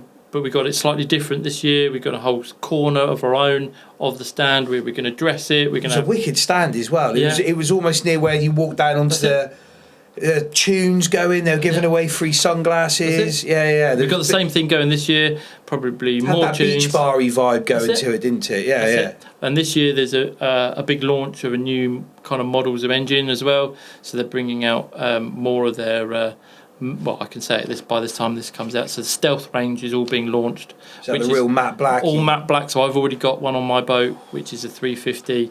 And basically, yeah, they're going to launch all that at the show, which would be really good. Oh, that sounds nice. So what date is that? Just so. So I think it's the 14th to the 23rd, I want to say. Without looking at my calendar, I think it's about the 14th. September. September, yeah. So there's another tournament. We can skip over it if you don't want to. It will probably be on by the time it's. There's a tournament down in Falmouth, yes, which you're getting involved in. Absolutely, which is absolutely fine for me to talk about it. So I've been helping Steve Murphy from the UK Bluefin Tuna Association to build the first tuna tournament. I'm a sponsor for it. Yes. Yeah, we're putting a package together. I'm fishing it. Yep, brilliant. Earlier I said I've never done any tournament fishing. As soon as I saw that, I was on the phone to Dave. I was like, mine and your name just going on that trophy. So there's a few things that I'm working on in the background with it to make it a real world-class kind of tournament. One is the scoring system. It needs to be a world-class scoring system where people can follow it live, what people are catching, how they're catching it. So we're using Angling Live. Good friend of mine, Mark Harroway, he is going to be building the scoring system for it. So as they load the catches, you'll be able to see exactly who's leading live there and then. And so people back at shore can see what's going on. It's going to be really good. It's going to be a bit of a tester year. 100%. Never been done before. Not in the UK. Has been done all over. I talk a lot with the Italians. So the Suzuki fishing team in Italy, they run a lot of tuna tournaments over there. And I've been chatting with them a lot. Simple things like how do they measure fish? There was people saying, you should get this pixel counting system and all that. That's great if you've got a static camera that is in one position, you can pixel count. But you'd be taking pictures on phones. We've got tapes down the side of our boats, but that's a really hard thing to do, to pull a fish steady to a certain point. So there's a really easy way of doing it that it'll probably be the system that's used. Is an official will give you, or you will have your tuna holding equipment. So be it chin gaff, lip grips, whatever you have. The official will cable tie with a certain colour cable tie a measuring ribbon or a thing, which will be in inches and coloured. It gets cable tied in a certain position to your lip grip, which will be within a distance from where the fish will be held. So it's up to you how you hook the fish, because if you hook it too far back in the mouth, obviously avoiding the tongue, you're going to be losing inches. Yeah. So lip hook it, and then it's from that. Then it's out to the fork of the tail. Then it will be a photo of that so they can see the inch, and it will be obviously rounded probably up slightly to the next inch if it's just over. Yeah. And then submitted on the system. So it's trying to work out the most fairest but most accurate way of measuring that fish. I'm super excited about it. It would be really good. I bumped into Steve for the first time. We went down and did one on Jerry Rogers' boat, Dreamcatcher, went down to Falmouth. And did with a tuna training day. Yeah. And it came up then, I met the guy. Yeah. There's multiple different opinions about Steve. Of course. Flying around. Yeah. I found him fine. Lovely guy. Yeah. I think it's another one of them scenarios where we talk about there's a lot of stuff that goes on in the background that people don't see. Steve has put obviously a lot of work with policy writing and stuff, and I don't think a lot of people get to see that side of it, which is obviously another one of those things that people kind of make a perception before they've actually delved into the deeper aspects of a project or something. So, yeah, I mean, I'm quite new on the scene with the UK. I've kind of stepped out, haven't put myself involved. I haven't fished for them on my own boat. But I'm coming in now to help with the tournament, just from my experience with fishing tournaments and different things, to hopefully help out and make it a really slick operation for everyone, so everyone has fun. It'd be an amazing thing, not just for Devon and Cornwall. It's one of those things where you could see it in a couple of years. I'm going to coin what Steve said here. I can't claim this one. The private jets coming into Newquay, blacked out Range Rovers running the guys from America who've come in from America, from Oman, wherever it may be, coming into Falmouth for the weekend. There's some serious money going to get spent in that competition, just getting bigger and bigger and bigger. We were talking about a boat that I was on not so long ago that could possibly be coming and getting involved in that. So yeah. Oh really? Yeah. You never know. That boat. That boat. Can we talk about that? We can talk about it. We won't go into too much detail, but we can definitely talk about it. So we were just having a backwards and forwards on WhatsApp. I can't even remember. You just actually sent me a message. Yeah. Look what I'm on. Fuck fuck off. Like, what is this thing? It is, it's the biggest game boat I've ever seen. The world's largest sports fishing boat. What make is it? It's built by Royal Hunts Horseman in the Netherlands, I think it is, and it was called Project 402, I think it was. So for quite a few years, I followed it because they announced they're building the world's largest sports fishing boat, and it got delivered and it was handed over in Southampton to the owners. Why Southampton? Because the owners have a residence here, and they basically it was kind of here making its transit, but they have a residence here in the summertime, and they took delivery of it, or the official handover, even though the crew have been on it months. The official handover to the owner, from factory to owner, was done. How much was it? I think I don't know the official figure, but there's rumours it's 70 to 80 million pounds for that boat. Because you were talking about just the tackle on board. I think the tackle on board was about 5 million quid's worth of fishing equipment.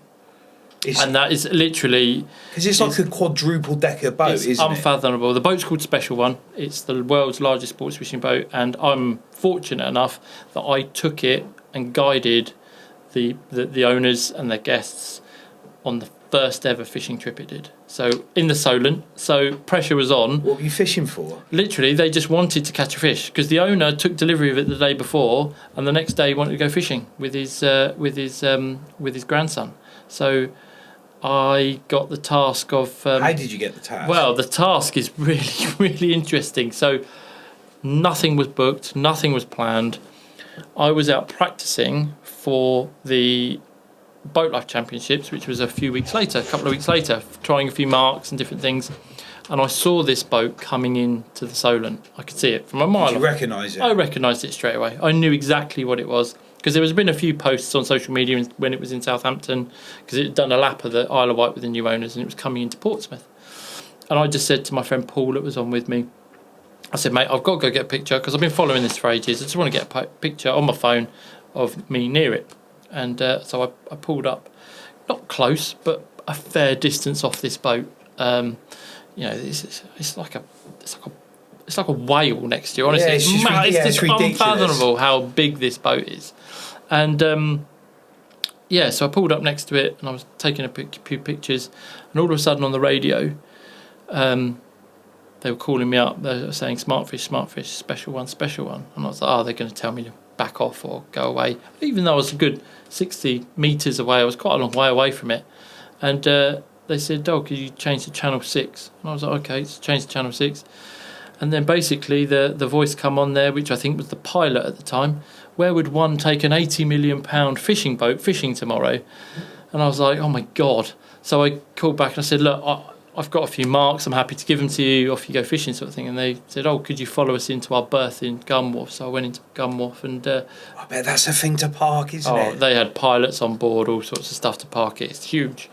And I parked up behind it, politely stood next to my boat that looked like I think their boat is wider than my boat is long. Yeah, it has to be. Yeah, it's like 34 foot wide, I think 36 foot wide, this thing. And I actually think it's even wider than that. I think it's 10 metres wide or something. But I sat there, it looked literally like a lifeboat compared to their boats. And I was standing politely like this, and this lady come along with another guy, and they were wearing slippers. I remember looking down at their slippers.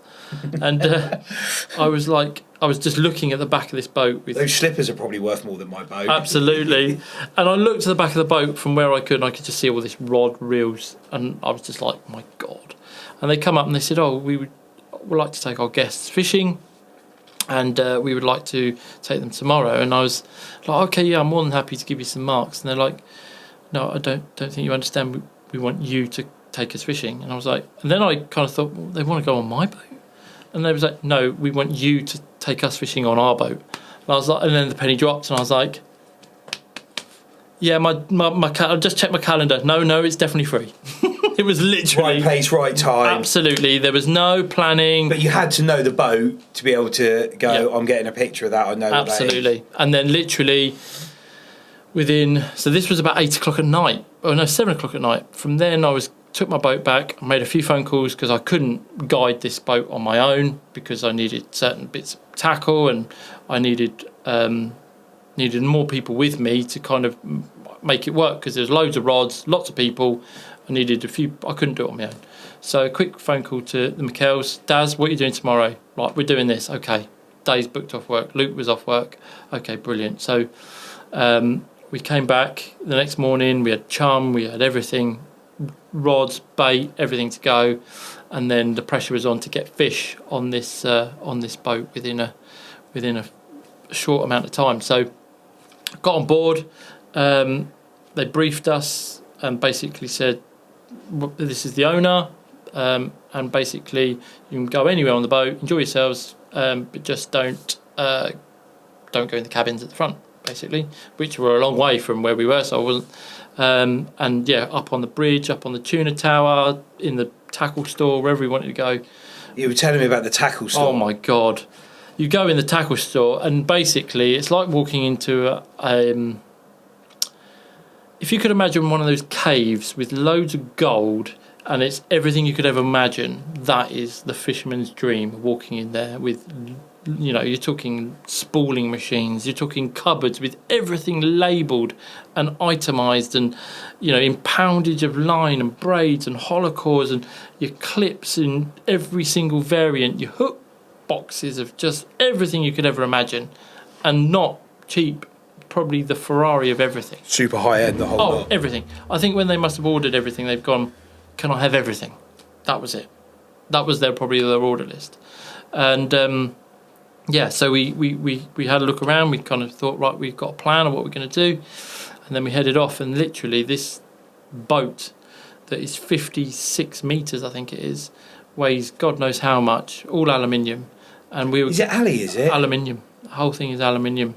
So we were going out. I thought that from that picture. 12,000 horsepower of engines, and 6,000 a side. 12,000. And I thought my old man's had 1,200. I thought that was big. This thing could do 33 knots. Really? We were going out to the mark at 33 knots, and it was incredible. We had the most amazing day, and we put fish within 10 minutes. We had smooth hounds coming on board, rays, and they were just it was surreal watching them enjoy the first fish onto the boat, which was incredible. And there was one picture that I think you've got actually of put this boat up. I've missed all of this. Put this boat up, because this thing is absolutely phenomenal. And we were out the back shark fishing with all the balloons out, because I wanted to get them a big fish. Didn't happen, but we still got tope and stuff. And we also had a couple of lure rods out Look the at back. that. There she is. Look at that. Jesus. Oh no, it's just. There's a video clip actually. There's a Look at video. the bow wave it's pushing. That's actually me standing on the back there. Wow, that's Unreal, isn't it?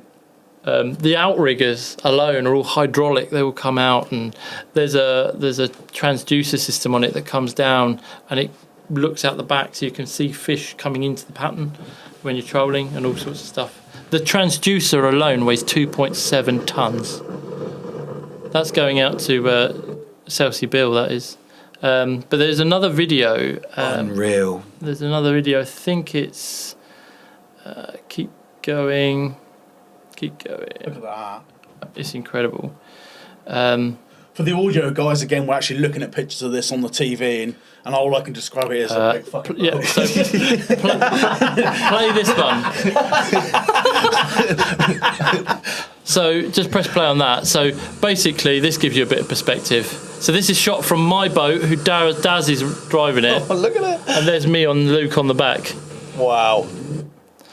And you can hear them flooring it at the last minute, because obviously the wake of this thing was just about to turn them over. That fishing platform on the back. Yeah. I was wondering how they were going to do that.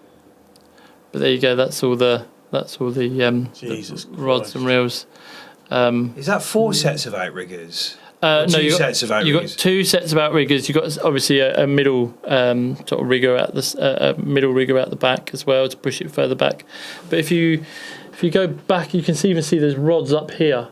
The previous picture. Yeah, go back to the previous picture. There you go. You got rods up here, You obviously got rods everywhere here. You've got a massive bait station here. Do you know the funniest thing is? Have they got the tubes? Yeah, tuna tubes all on the back. The live tank holds over a ton of water itself, and there's 2 live tanks. That's a cubic meter. Is that a cubic meter? Yeah, about a cubic metre of water that's in the back Check out here. my maths.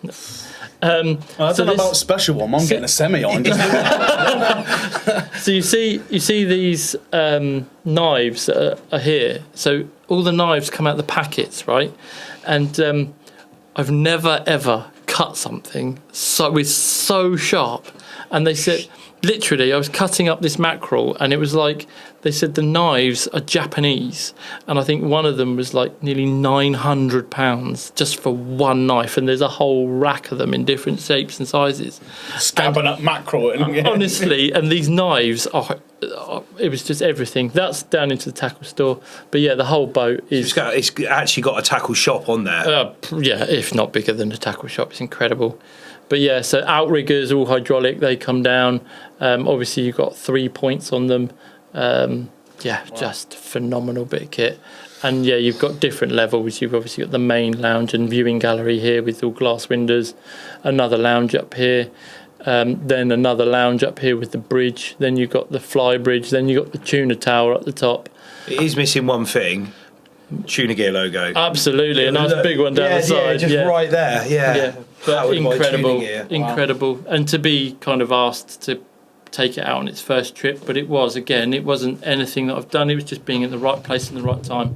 That's a nice bass as well. Yeah, that was a bass that we had while we were out, literally just drifting in for miles, and literally just popped a slow jig down, just working it as we. Look at that leg. Look at honestly. that. Yeah, I think that was one of the ones he sent me, and I was just like, wanker. Yeah. So, but yeah, just slow jigging, just in clear areas, a few little lumps, and we just sod it. We just play. I just can't stop fishing. That wash is wider than the M4. Yeah, 100%. It's just. Look at it. There's 6. There's the equivalent of 6 lanes of traffic. I mean, look at them reels. All. I don't know if you can't quite see the engravements on them, but they're all beautiful. Like just everything. So there's 130s, 50s, 80s, everything on there. Wow. And there you go. That's us coming back in. So you're going to do more with them? I can't say if I am or not, but I'm. Did you leave your phone number? Oh, they got my phone number. But I have worked with them. I've spoken to them since, and been talking with the crew and different people and the owners as well. So, yeah, I'm sure there's more things coming up in the pipeline. This was a bit of drone footage we got on the way back in, actually. So Daz on my boat, he followed us out on my boat, so they were with us all day. And see, I would love to drive your boat for the day, but I'd be gutted if I wasn't on that. Yeah, but the thing is, because of licensing law, they can only take 12 passengers because it's not a passenger ferry. It's not a class got any ferries, so they can only take 12 people on it, and that's any super yacht ruling, that is. Unreal. But yeah, incredible bit of kit that is. It'd be amazing if they came down next year to do that tournament. Which I wouldn't be surprised if it's not there. I'd love to outfish that. So yeah, incredible bit of kit. And very lucky, and again another one of those pinch me moments, being able to go on it and enjoy a day out fishing on it. Well, I've got a really nice Snowy float tube. Oh, I like the Snowy. I mean, it's really good, mate. You know, so I mean, yeah, no, that's. But again, but to be fair to you, they recognise the boat. They know what you've done. Yep. If I'd rocked up alongside it taking some photos, my boat's called Chinese Dave. It wouldn't have been Chinese. Have you got AIS? No. Oh, because I would love to see that on AIS. Yeah, Chinese Dave. Chinese Dave. Yeah. It always gets a giggle when I tell people what it's called. Yeah. They wouldn't have been calling up Chinese Dave saying, "Can you come and drop us on some marks?" So that's 100% down to you. You know, that's the work that's gone on in the background with the things that you do, the brands that you work with, the time and effort that you've put into it. Yeah. Someone's gone, we know what that boat is. Yeah. Let's get him on the radio. Let's have the conversation. The weird thing was, I could see the people on there, which were the owners. They were taking pictures of me from their boat, and I was like, watched your stuff. It must have. And it was a bit strange watching them take a picture of me, and I'm looking at the world's largest sports fishing boat. Taking a photo back, just in awe of it. Yeah. So moments like that are worked for though. Yeah, as much as you're like, it was a good chance to be out there that day and all those sorts of things. Yeah. All the work that's gone on in the background to be able to get that radio call to do it. Yeah. Like I said, they wouldn't have radioed me up if I was taking a photo. They told me to bugger off. It's fair play.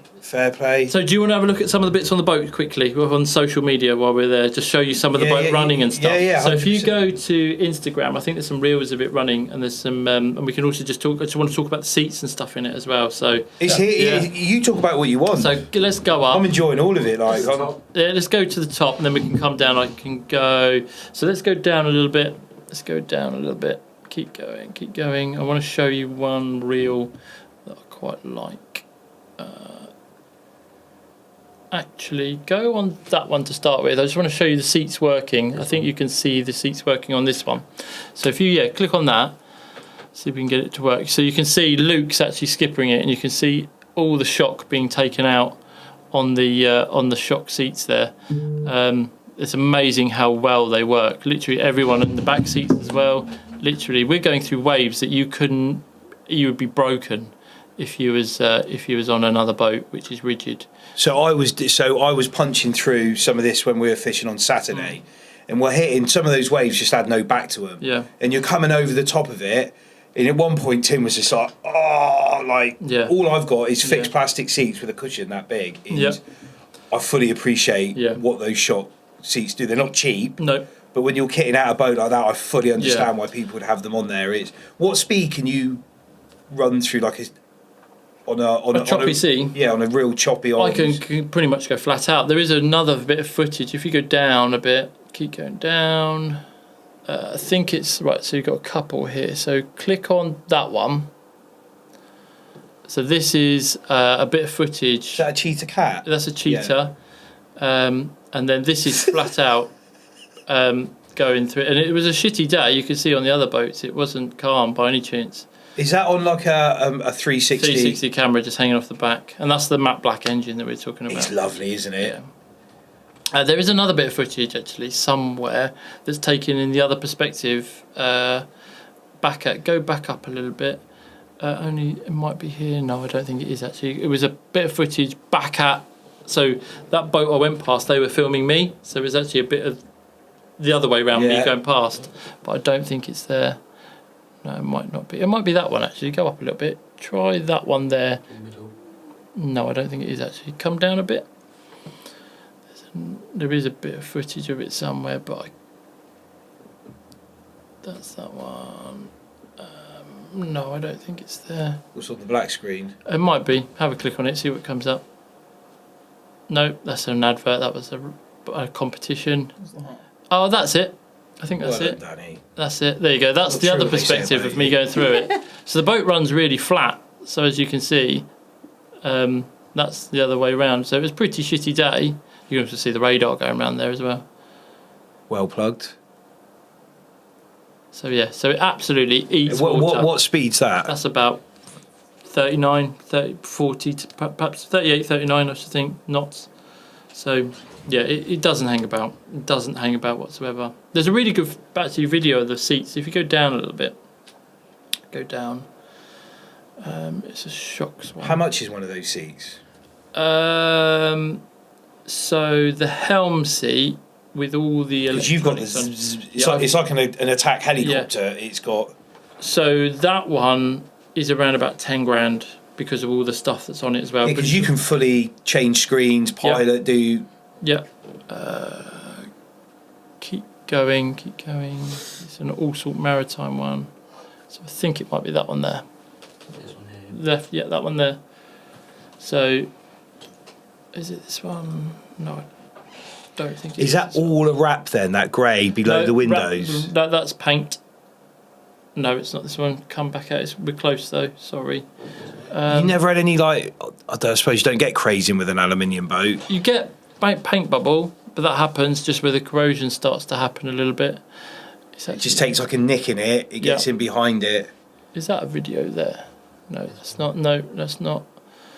Yeah, put it onto reels. Yeah, that'd be easier. Come down to roughly the same sort of area. There is a reel, which is an all sort maritime one.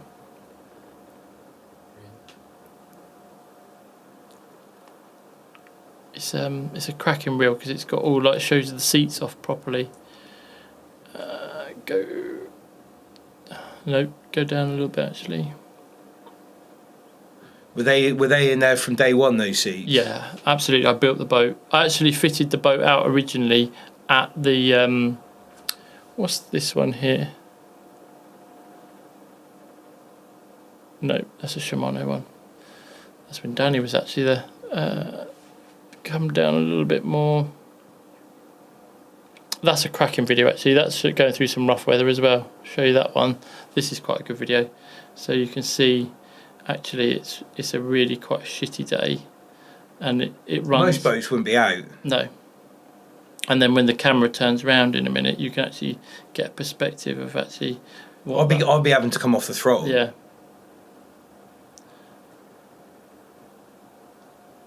And then Nice radar. That was before it was wrapped black. Oh, you actually wrapped it black? We got wrapped black. Didn't affect any of it? No. So, yeah, you can see how kind of rough that is. It was a horrible day, that was. But it just carries on ploughing. Let's see if I can find this video. What's to the left of that one there? 710. God, these are really old videos. No, I don't think that is it. No, that's not. That's another reel. Yeah, come out of that one. It's annoying when you can't find it. No, it won't be that far. Too much content. Yeah, there's loads, but it's basically a video of all the seats running. Yeah, it's none of them. Oh well. But yeah, so the seats are incredible. So on the seats you've got something called kinetics as well.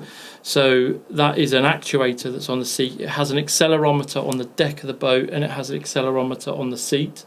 So, and then they've got hard drives that clip out, and you can then download all the information of like every impact the boat's had, how much mitigation.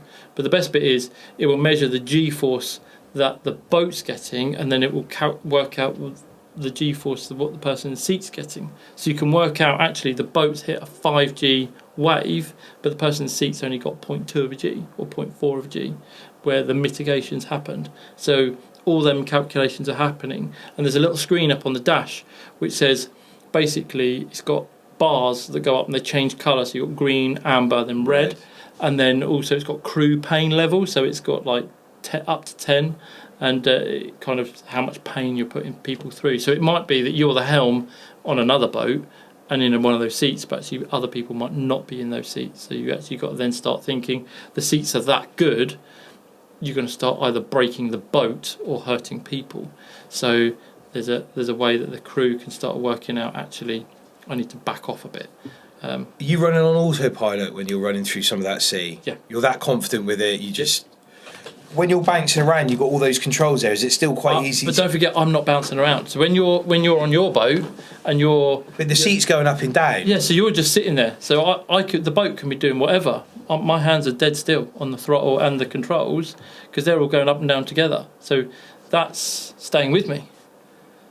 So actually, everything is. I can't even lean down to turn off my autopilot. I was trying to do it the other day and almost headbutted the steering wheel. I dropped my sunglasses and I was just like, well, I'm not going near those. You know, so, because you're completely isolated from anything. So throttle, autopilot, you've got screen controls. I can turn autopilot on and off on the seat, and the throttle's on the seat. Because I'm not connected to anything that's solid, I'm going up and down. I can literally sit there and feather the throttle. Or I can just change screen and or I can turn the pilot on and off, or nudge the boat like 10 degrees left, 10 degrees right, sort of thing. So it's all about simplicity and safety more than anything, because at the moment, if I'm going up and down, the boat's going up and down, and I'm trying to do something on the screen, I'm like, I can't do it because it's moving. If I can do it from the seat, because that's all with me, I'm literally just here, and if I want to change something, I just press a button, even though I'm going up and down. You're going up and down with it, so it just makes life easy. It's unreal. So it's simplicity more than anything. Did you get those seats from being an ambassador for them to kit it out? Yeah. If you wanted to kit that boat out in full spec as it sits now, what do you reckon that'll cost? Just the seats? No, the whole boat. Oh, it's about £250,000 for the boat, with all that kit on it. So it's not tragic, but it's still expensive for a fishing boat. So 80 million, 250 grand. Yeah. So it's. But I mean, don't forget, we're running the Raymarine stuff on there. You've got cyclone radar, you've got FLIR camera, you've got augmented reality camera. You've then got obviously you've got two Axiom 12s, two Axiom 7s. You've got an Axiom 12. I bought an Axiom 12. That thing was like 3,500. Yeah. And you've got an Axiom Pro 2 12-inch at the back. You've then got the huge RVM transducers, the big bronze ones on the bottom, twin of them, so they're looking either way. You've then got obviously your autopilot, which is EV2, which runs on with electronic steering, because the steering it's all fly-by-wire. It's all electric, so it's Optimus, so it runs. It's by Dometic, which runs no oil at all. It's just a ram on the back, which is all electronic. Which you turn the steering wheel and you can adjust the revolution. So when I'm docking, when the revs of the engine come below 1500 RPM, it changes how many times to turn lock to lock. So it would be 3 turns lock to lock, where if it goes above 1500 RPM, it goes to 5 turns. And also you can change the resistance as well. So when autopilot's on, it puts it to 95% resistance. So you can turn it if you need to, but the steering wheel will be pretty solid. But then you can turn that right down and adjust it for when you're docking, because you only want 3 turns to the engine to go whoop really quickly, so you can then manoeuvre the boat different. So there's loads of advantages of having an electronic steering system. Unreal. And then you can go on to like the zip wakes, the interceptors. So lots of boats have traditional trim tabs, where this has blades that come down the back. That helps with stability. Absolutely, and it also helps with speed as well. Man's got those on his. So when you go over say you've got a broaching sea, so you've been pushed sideways, you've got tide running, you just kicked over for whatever reason, or weight on one side, a blade will go down on one side and kick it up like a traditional trim tab would push down one side. Now what will happen with this is, because they run faster, because they're blades, if you go over a wave that rocks over to the left and then the right, it will quickly go and so basically the boat will correct itself before it's lent too far. Right, okay. So it actually pushes the boat about as well. So and if you've got someone that walks to one side, you know what it's like on a boat, you end up leaning over. By the time the boat starts to go, it's actually started picking itself back up, because it knows the weight's on that side, and they can walk back and it'll do the same thing. It'll pick itself back up. Will it do that just when you're just drifting? Yeah. Permanently doing it? Yep. But when you're drifting, it, really is it needs water to be moving past it to work. It's not like a gyro or a seakeeper. Right, it needs water to go handy past for it. a load of you hanging off the side, taping a tuna against the boat, and the boat's letting over the tape. Yeah. Yeah, it will put that blade down to try and put the boat back up. It's unreal. It's really clever stuff. But a lot of it is initiatives, and that brings on the Smart Fishing UK. It's kind of being smart about the fishing boat, trying to bring in technology to make it. Bless you. To make where that came from. To make it more interesting, to make it using the products that are available. It's like, do you know what, you can either dig a hole with a shovel or use a digger. You're going to use a digger. Yeah. Let's make things. Just find the birds with a radar. It's over there. Yes, it's a lot of money, but if people want to find the birds, they go and get the right equipment as such. The conversation we were having earlier, having sandwiches and coffee, sat down at the marina with 3 of us talking about. Yeah. Because one of the guys we fish with, he's got a Sinrad system. Yeah. And he's got all the bird finding stuff. Dave hasn't got radar. I haven't got radar. That's about as good as we've got for finding birds. But the nice thing is, with that cyclone, you can find the birds. You can then press a button on the radar on the birds, and you can then go to a button that says track with camera. The thermal camera can go over. Birds are warm-blooded. You can even zoom in and see if they're diving. Just from that radar system? From the radar and the camera. So the camera will... The FLIR camera? Yeah, so the radar, you press on it, so then it picks it up. What's called acquires target. So once it's acquired it, it's then locked on. It's pointing a picture where those birds are. I then press another button on it which says track with camera. So the camera will then lock onto the target on the radar. Doesn't matter what way you point the boat, the camera will stay on that target over there where you pointed it on the radar. Can you then hit auto tracking? It will just take you straight over to it. Yeah, and then it will take you over to it. But you can see before you've gone there if they're diving or not, because the thermal camera, and even to the point where we know tuna are warm-blooded, if you put put the camera low onto the water, you can see if they're busting because it's thermal. We need to sell more bars, mate. I need new equipment. But it's all about using the kit that's available.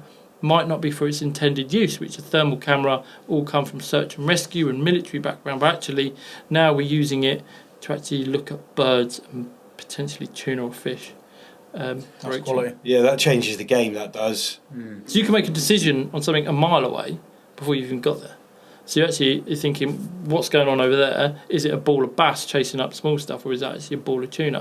You can start making those decisions. You can make a decision the birds are feeding, but then what is it? Well, actually, I can start seeing some big lumps coming out using cameras. So that's why you probably find that a lot of these big American sports fishers have got these huge £70,000 cameras on them because they're using them for other aspects as well. And you pay 20 grand for the boat. Mental, isn't it? It's the amount mad. of money people can spend on it.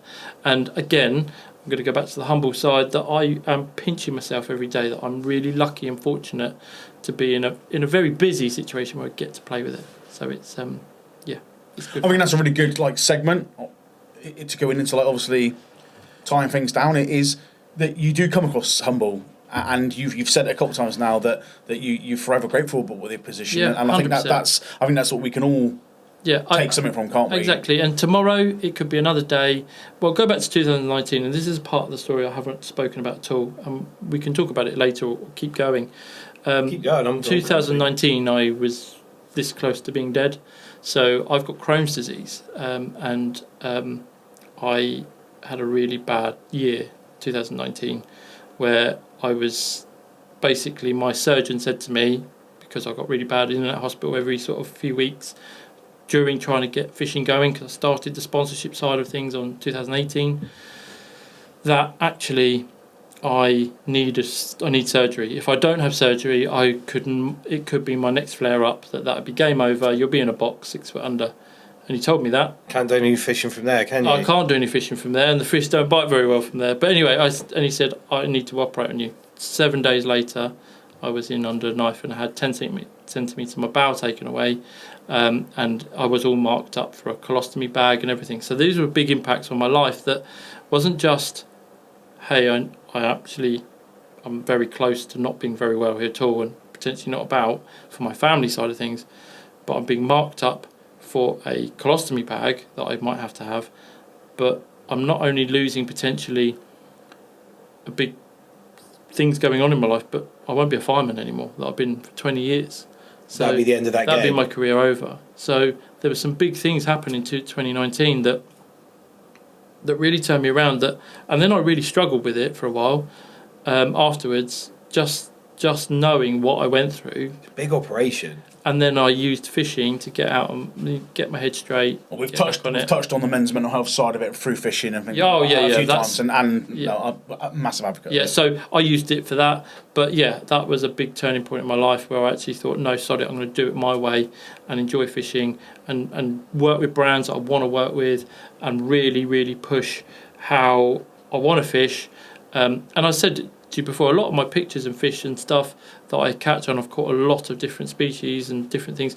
I keep quite private. A lot of my stuff is all about using products and different things anyway.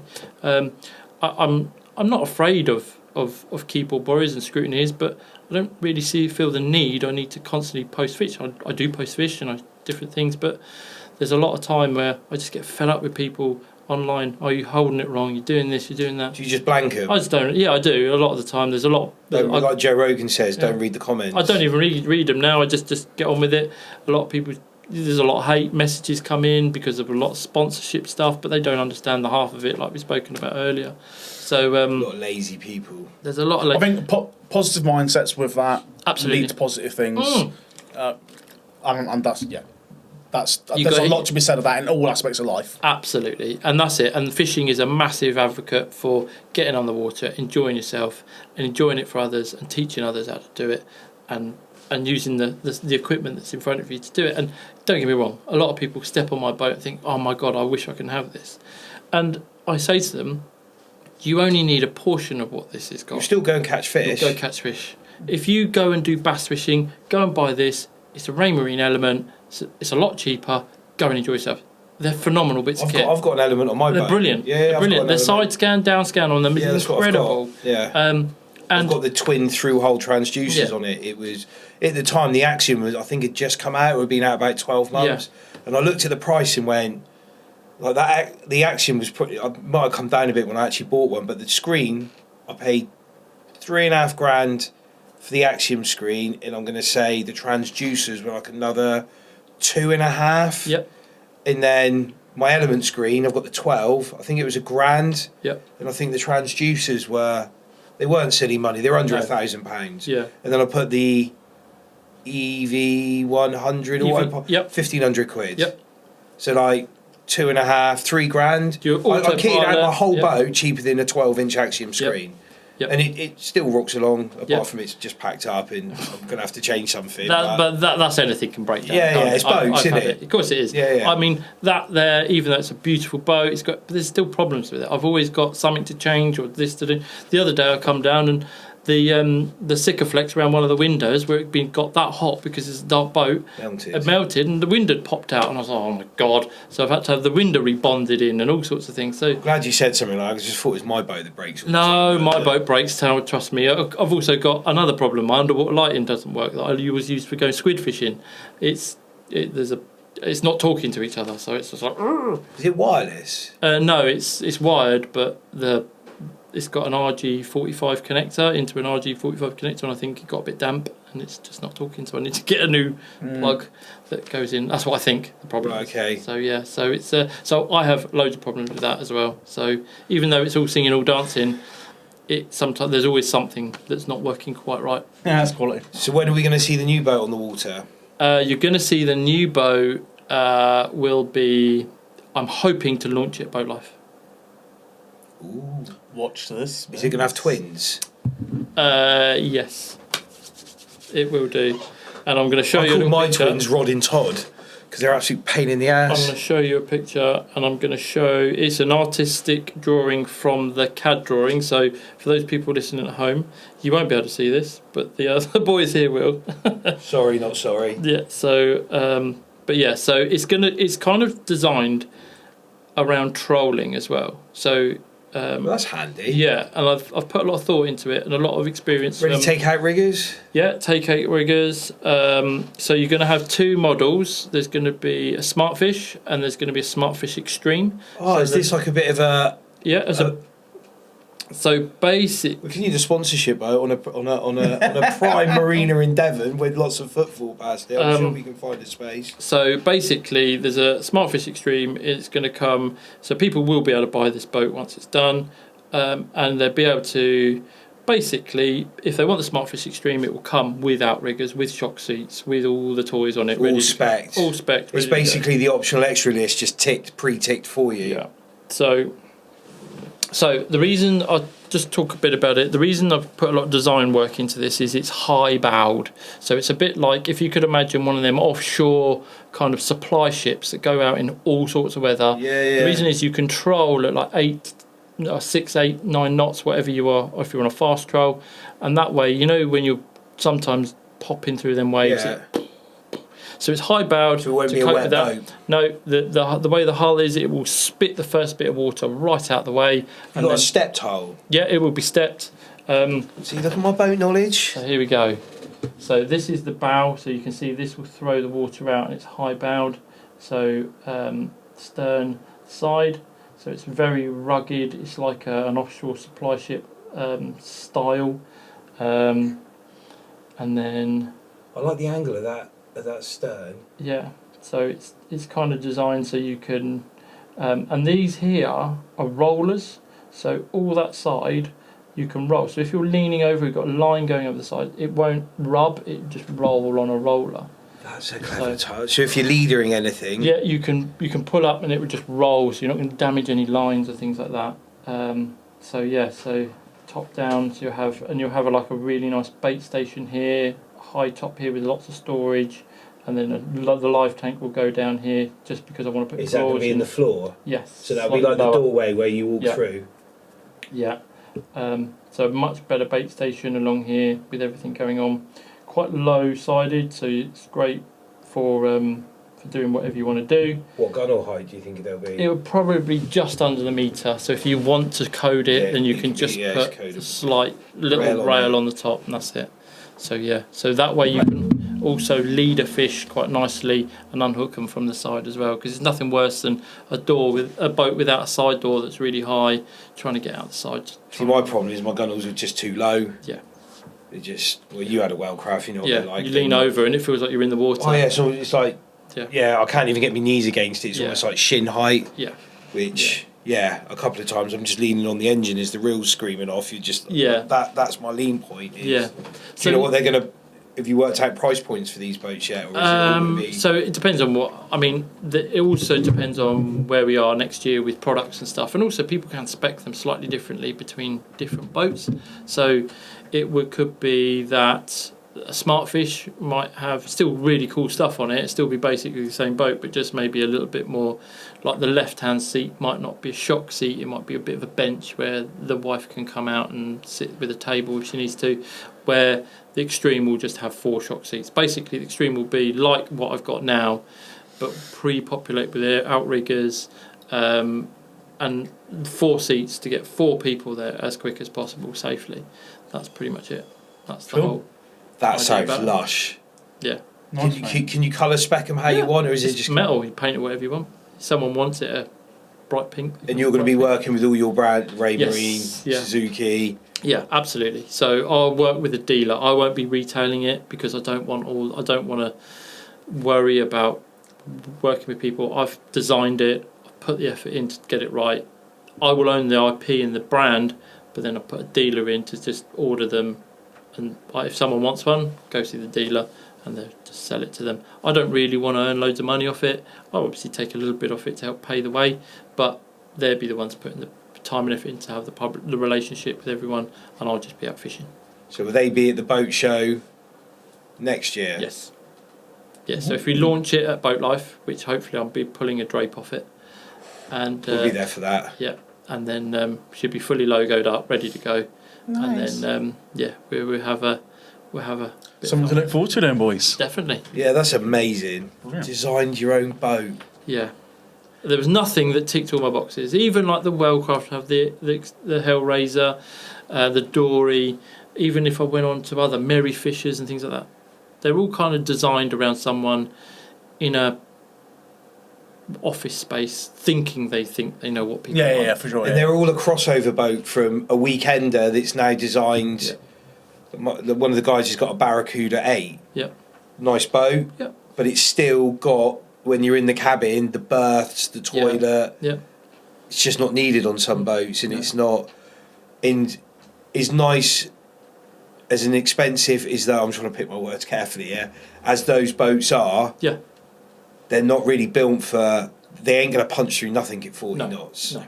And that's it. I wanted something that has all the things in the right places, can do the things I want it to do, comfortably and safely, at the same time as using all the products I want to use. So it's a bit of a mash to try and get it right. You have to build it from scratch. There is nothing out there. There's nothing out there. So I designed it. You need to get 4 guys offshore fast, safely, fish for the day, and get back in. Yep. How big a fuel tank you having on there? Be 350 litres. Built in. But that's where you're taking your experience, your knowledge, your lessons learned along the way, 100%. and you've decided to go down that path. Yeah. And again, that leads back to the whole kind of trailblazing and doing your own thing, which you've shown throughout that you've obviously got it there. Yep. So make that work even more in your favour by now going to trailblaze, you know. So absolutely, and that's it. And when you say, and I really like that, where you kind of learnt lessons. I've made some huge mistakes along the way in fishing, whether it's competitions or did that wrong, been in the wrong place. So I kind of learnt things. And it's the only way you learn, though. Of course it is. And then now people get really down about making mistakes, and I embrace them. We talk about this. Yeah, mistakes steer you where you want to go. He owns them. I own them. I'm just like, made a mistake. How did that happen? Yep. Right, let's go again. Absolutely. You're allowed to make mistakes. I embrace mistakes.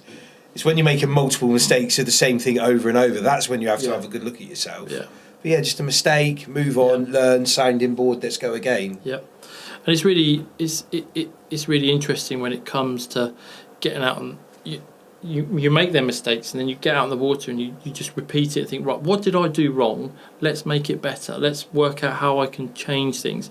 And actually it makes you a better angler, person, skipper, everything along the way. And that's something you can take anywhere, isn't it? So if people want to find you, obviously, absolutely, yeah. What's your social media? Social media, Smart Fishing UK, which is on Instagram and Facebook. I've got my own personal page as well, Will Parkinson. Jump on there, say hello. But yeah, I mean, I have got a YouTube channel. Don't really use it. I have plans to maybe do a bit more with it if I get on and do different things. But yeah, and shows, come along and don't be afraid to jump on. Let's answer some questions, and I will show anyone anything I do. Nothing is secret with me. Brilliant. I'm there to help anyone. Anything else you want to touch on? Oh mate, there's loads, but we can have you back again. We can do another one. We'll get the weather better next time. Absolutely, and I want to go way more into Kenya because there's so many stories out there, so many things. I want to show you some pictures, videos, and stuff I've got. Well, we've got a couple of guys now, haven't we, that we're going to have to do take tours of them because we've had so many cool characters and they've got such. We could sit here all day. Yeah. So again, you know what I'd really like to do as well with you guys? I'd like to see if we can do one of these somehow from the boat, fishing. We've already talked about something like that.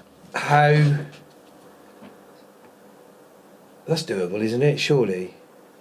I've got 240 volt on there, so I've got everything you need. It's the self-stabilising we're going to struggle with. It's going to be more bring Matt out, isn't it? I think we just have to get Matt out for the day. A bit of a raw one. Bring the videographer with us. Yeah, and then because I want to hook in some fish while we're talking. I think it'd be great. Oh yeah, we can do that. Yeah. We can do anything. Yeah, let's do it. Nothing is unachievable. Good. Yeah. Nothing. Good. And then, are you guys also coming to Southampton? Because obviously it'd be great to have you with us. Yeah, you spoke about it. I would definitely.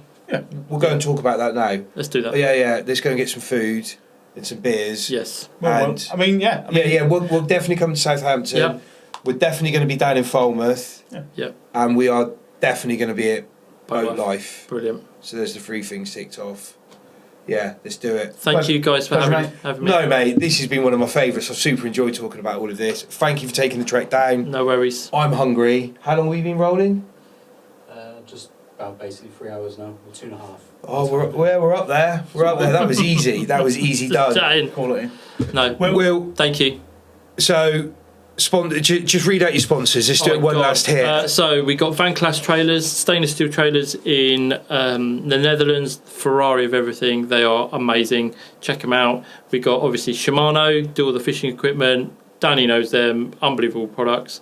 We got Ray Marine, do all my electronics, and yeah, just everything. I like else. Ray Marine. You've got Suzuki, obviously, probably our headline sponsor. All Salt Maritime or Shocks, who do all our seats. Navionics do all our charting and mapping. You've got Hypro Marine and Dometic do all my steering systems and interceptors, etc. We then got Utoka do my core boxes. Oh my god, we got Cox and Rule do all our hooks, end tackle, bits and bobs there. Who does your line? So Shimano, get you a Power Pro and the Kariki as well. Different lines we have on there. I think I'm there. I'm probably missed someone out. But quality. So Pantaneous Insurance, they do all our cover our boats as well as support us. And Premier Marinas. Yeah, Premier Marinas. That's a new partnership, which is great. So we're going to be actually doing, I'm going to plug that quickly, Premier Marinas, we've just partnered with them as a Suzuki fishing team. It's officially going to be launched at the Southampton Boat Show. But as a team, we're going to be going to all the marinas around the country, and we're going to be doing workshops, which is rig tying for whether beginners or anything. So you come in NOS? Absolutely. And we're also going to be do guided trips for those people that don't know where to go or what to look for. So we're going to be helping them out as well. That could be an episode right there. Yeah, we'll come down for NOS. Brilliant. We'll come down, we can bring all the equipment down, we can do some stuff for NOS. And it'd be really good as well there, because we'll be talking to people, because there's so many people with a fishing boat that like to take their grandson or out, but they're afraid to ask where to go, what to do. So they end up just going out with a pair of mackerel feathers, catch a few mackerel. It's great fun, but they want to do that little bit more, and hopefully the amount of guys that stops, and we were down on the boat trying to fix the autopilot this morning, and I've got all the rods up in the rod holder, and this guy, I saw he come past, stop, come back out, he just leant across, he's like, I love your measuring tape down the side. Yeah. So I've got the tunic going all the way up to huge. That turned into a 10-minute conversation. Yeah. Then another guy turned up with his missus. He was like, oh, do you do charters for it? I was like, No, but here's some phone numbers of some guys that do. Yeah. The amount of guys that are on NOS, like Malcolm, I know he listens to this. He absolutely loves it. He's down there. Yep. There's a proper handful of guys down. Well, more than a handful of guys. There's a load of guys down there that have all got fishing boats there. Yeah. We're all down the poor end, I call it. We've got a right old walk to get down there. You go past the Princess and the Sunseekers, and you just get smaller and smaller. My boat down the end, it's. But as long as you float in and got a hook in the water, that's all that matters. Yeah, exactly right. Yeah, very good point. Right, Let's do it. Thank you, guys. I'm starving. Will, Thank thank you. We are going for some food. Yeah. Thanks for listening. Subscribe to everything. Go check out all the sponsors that Will said. Anything else? Is it a side by some bars?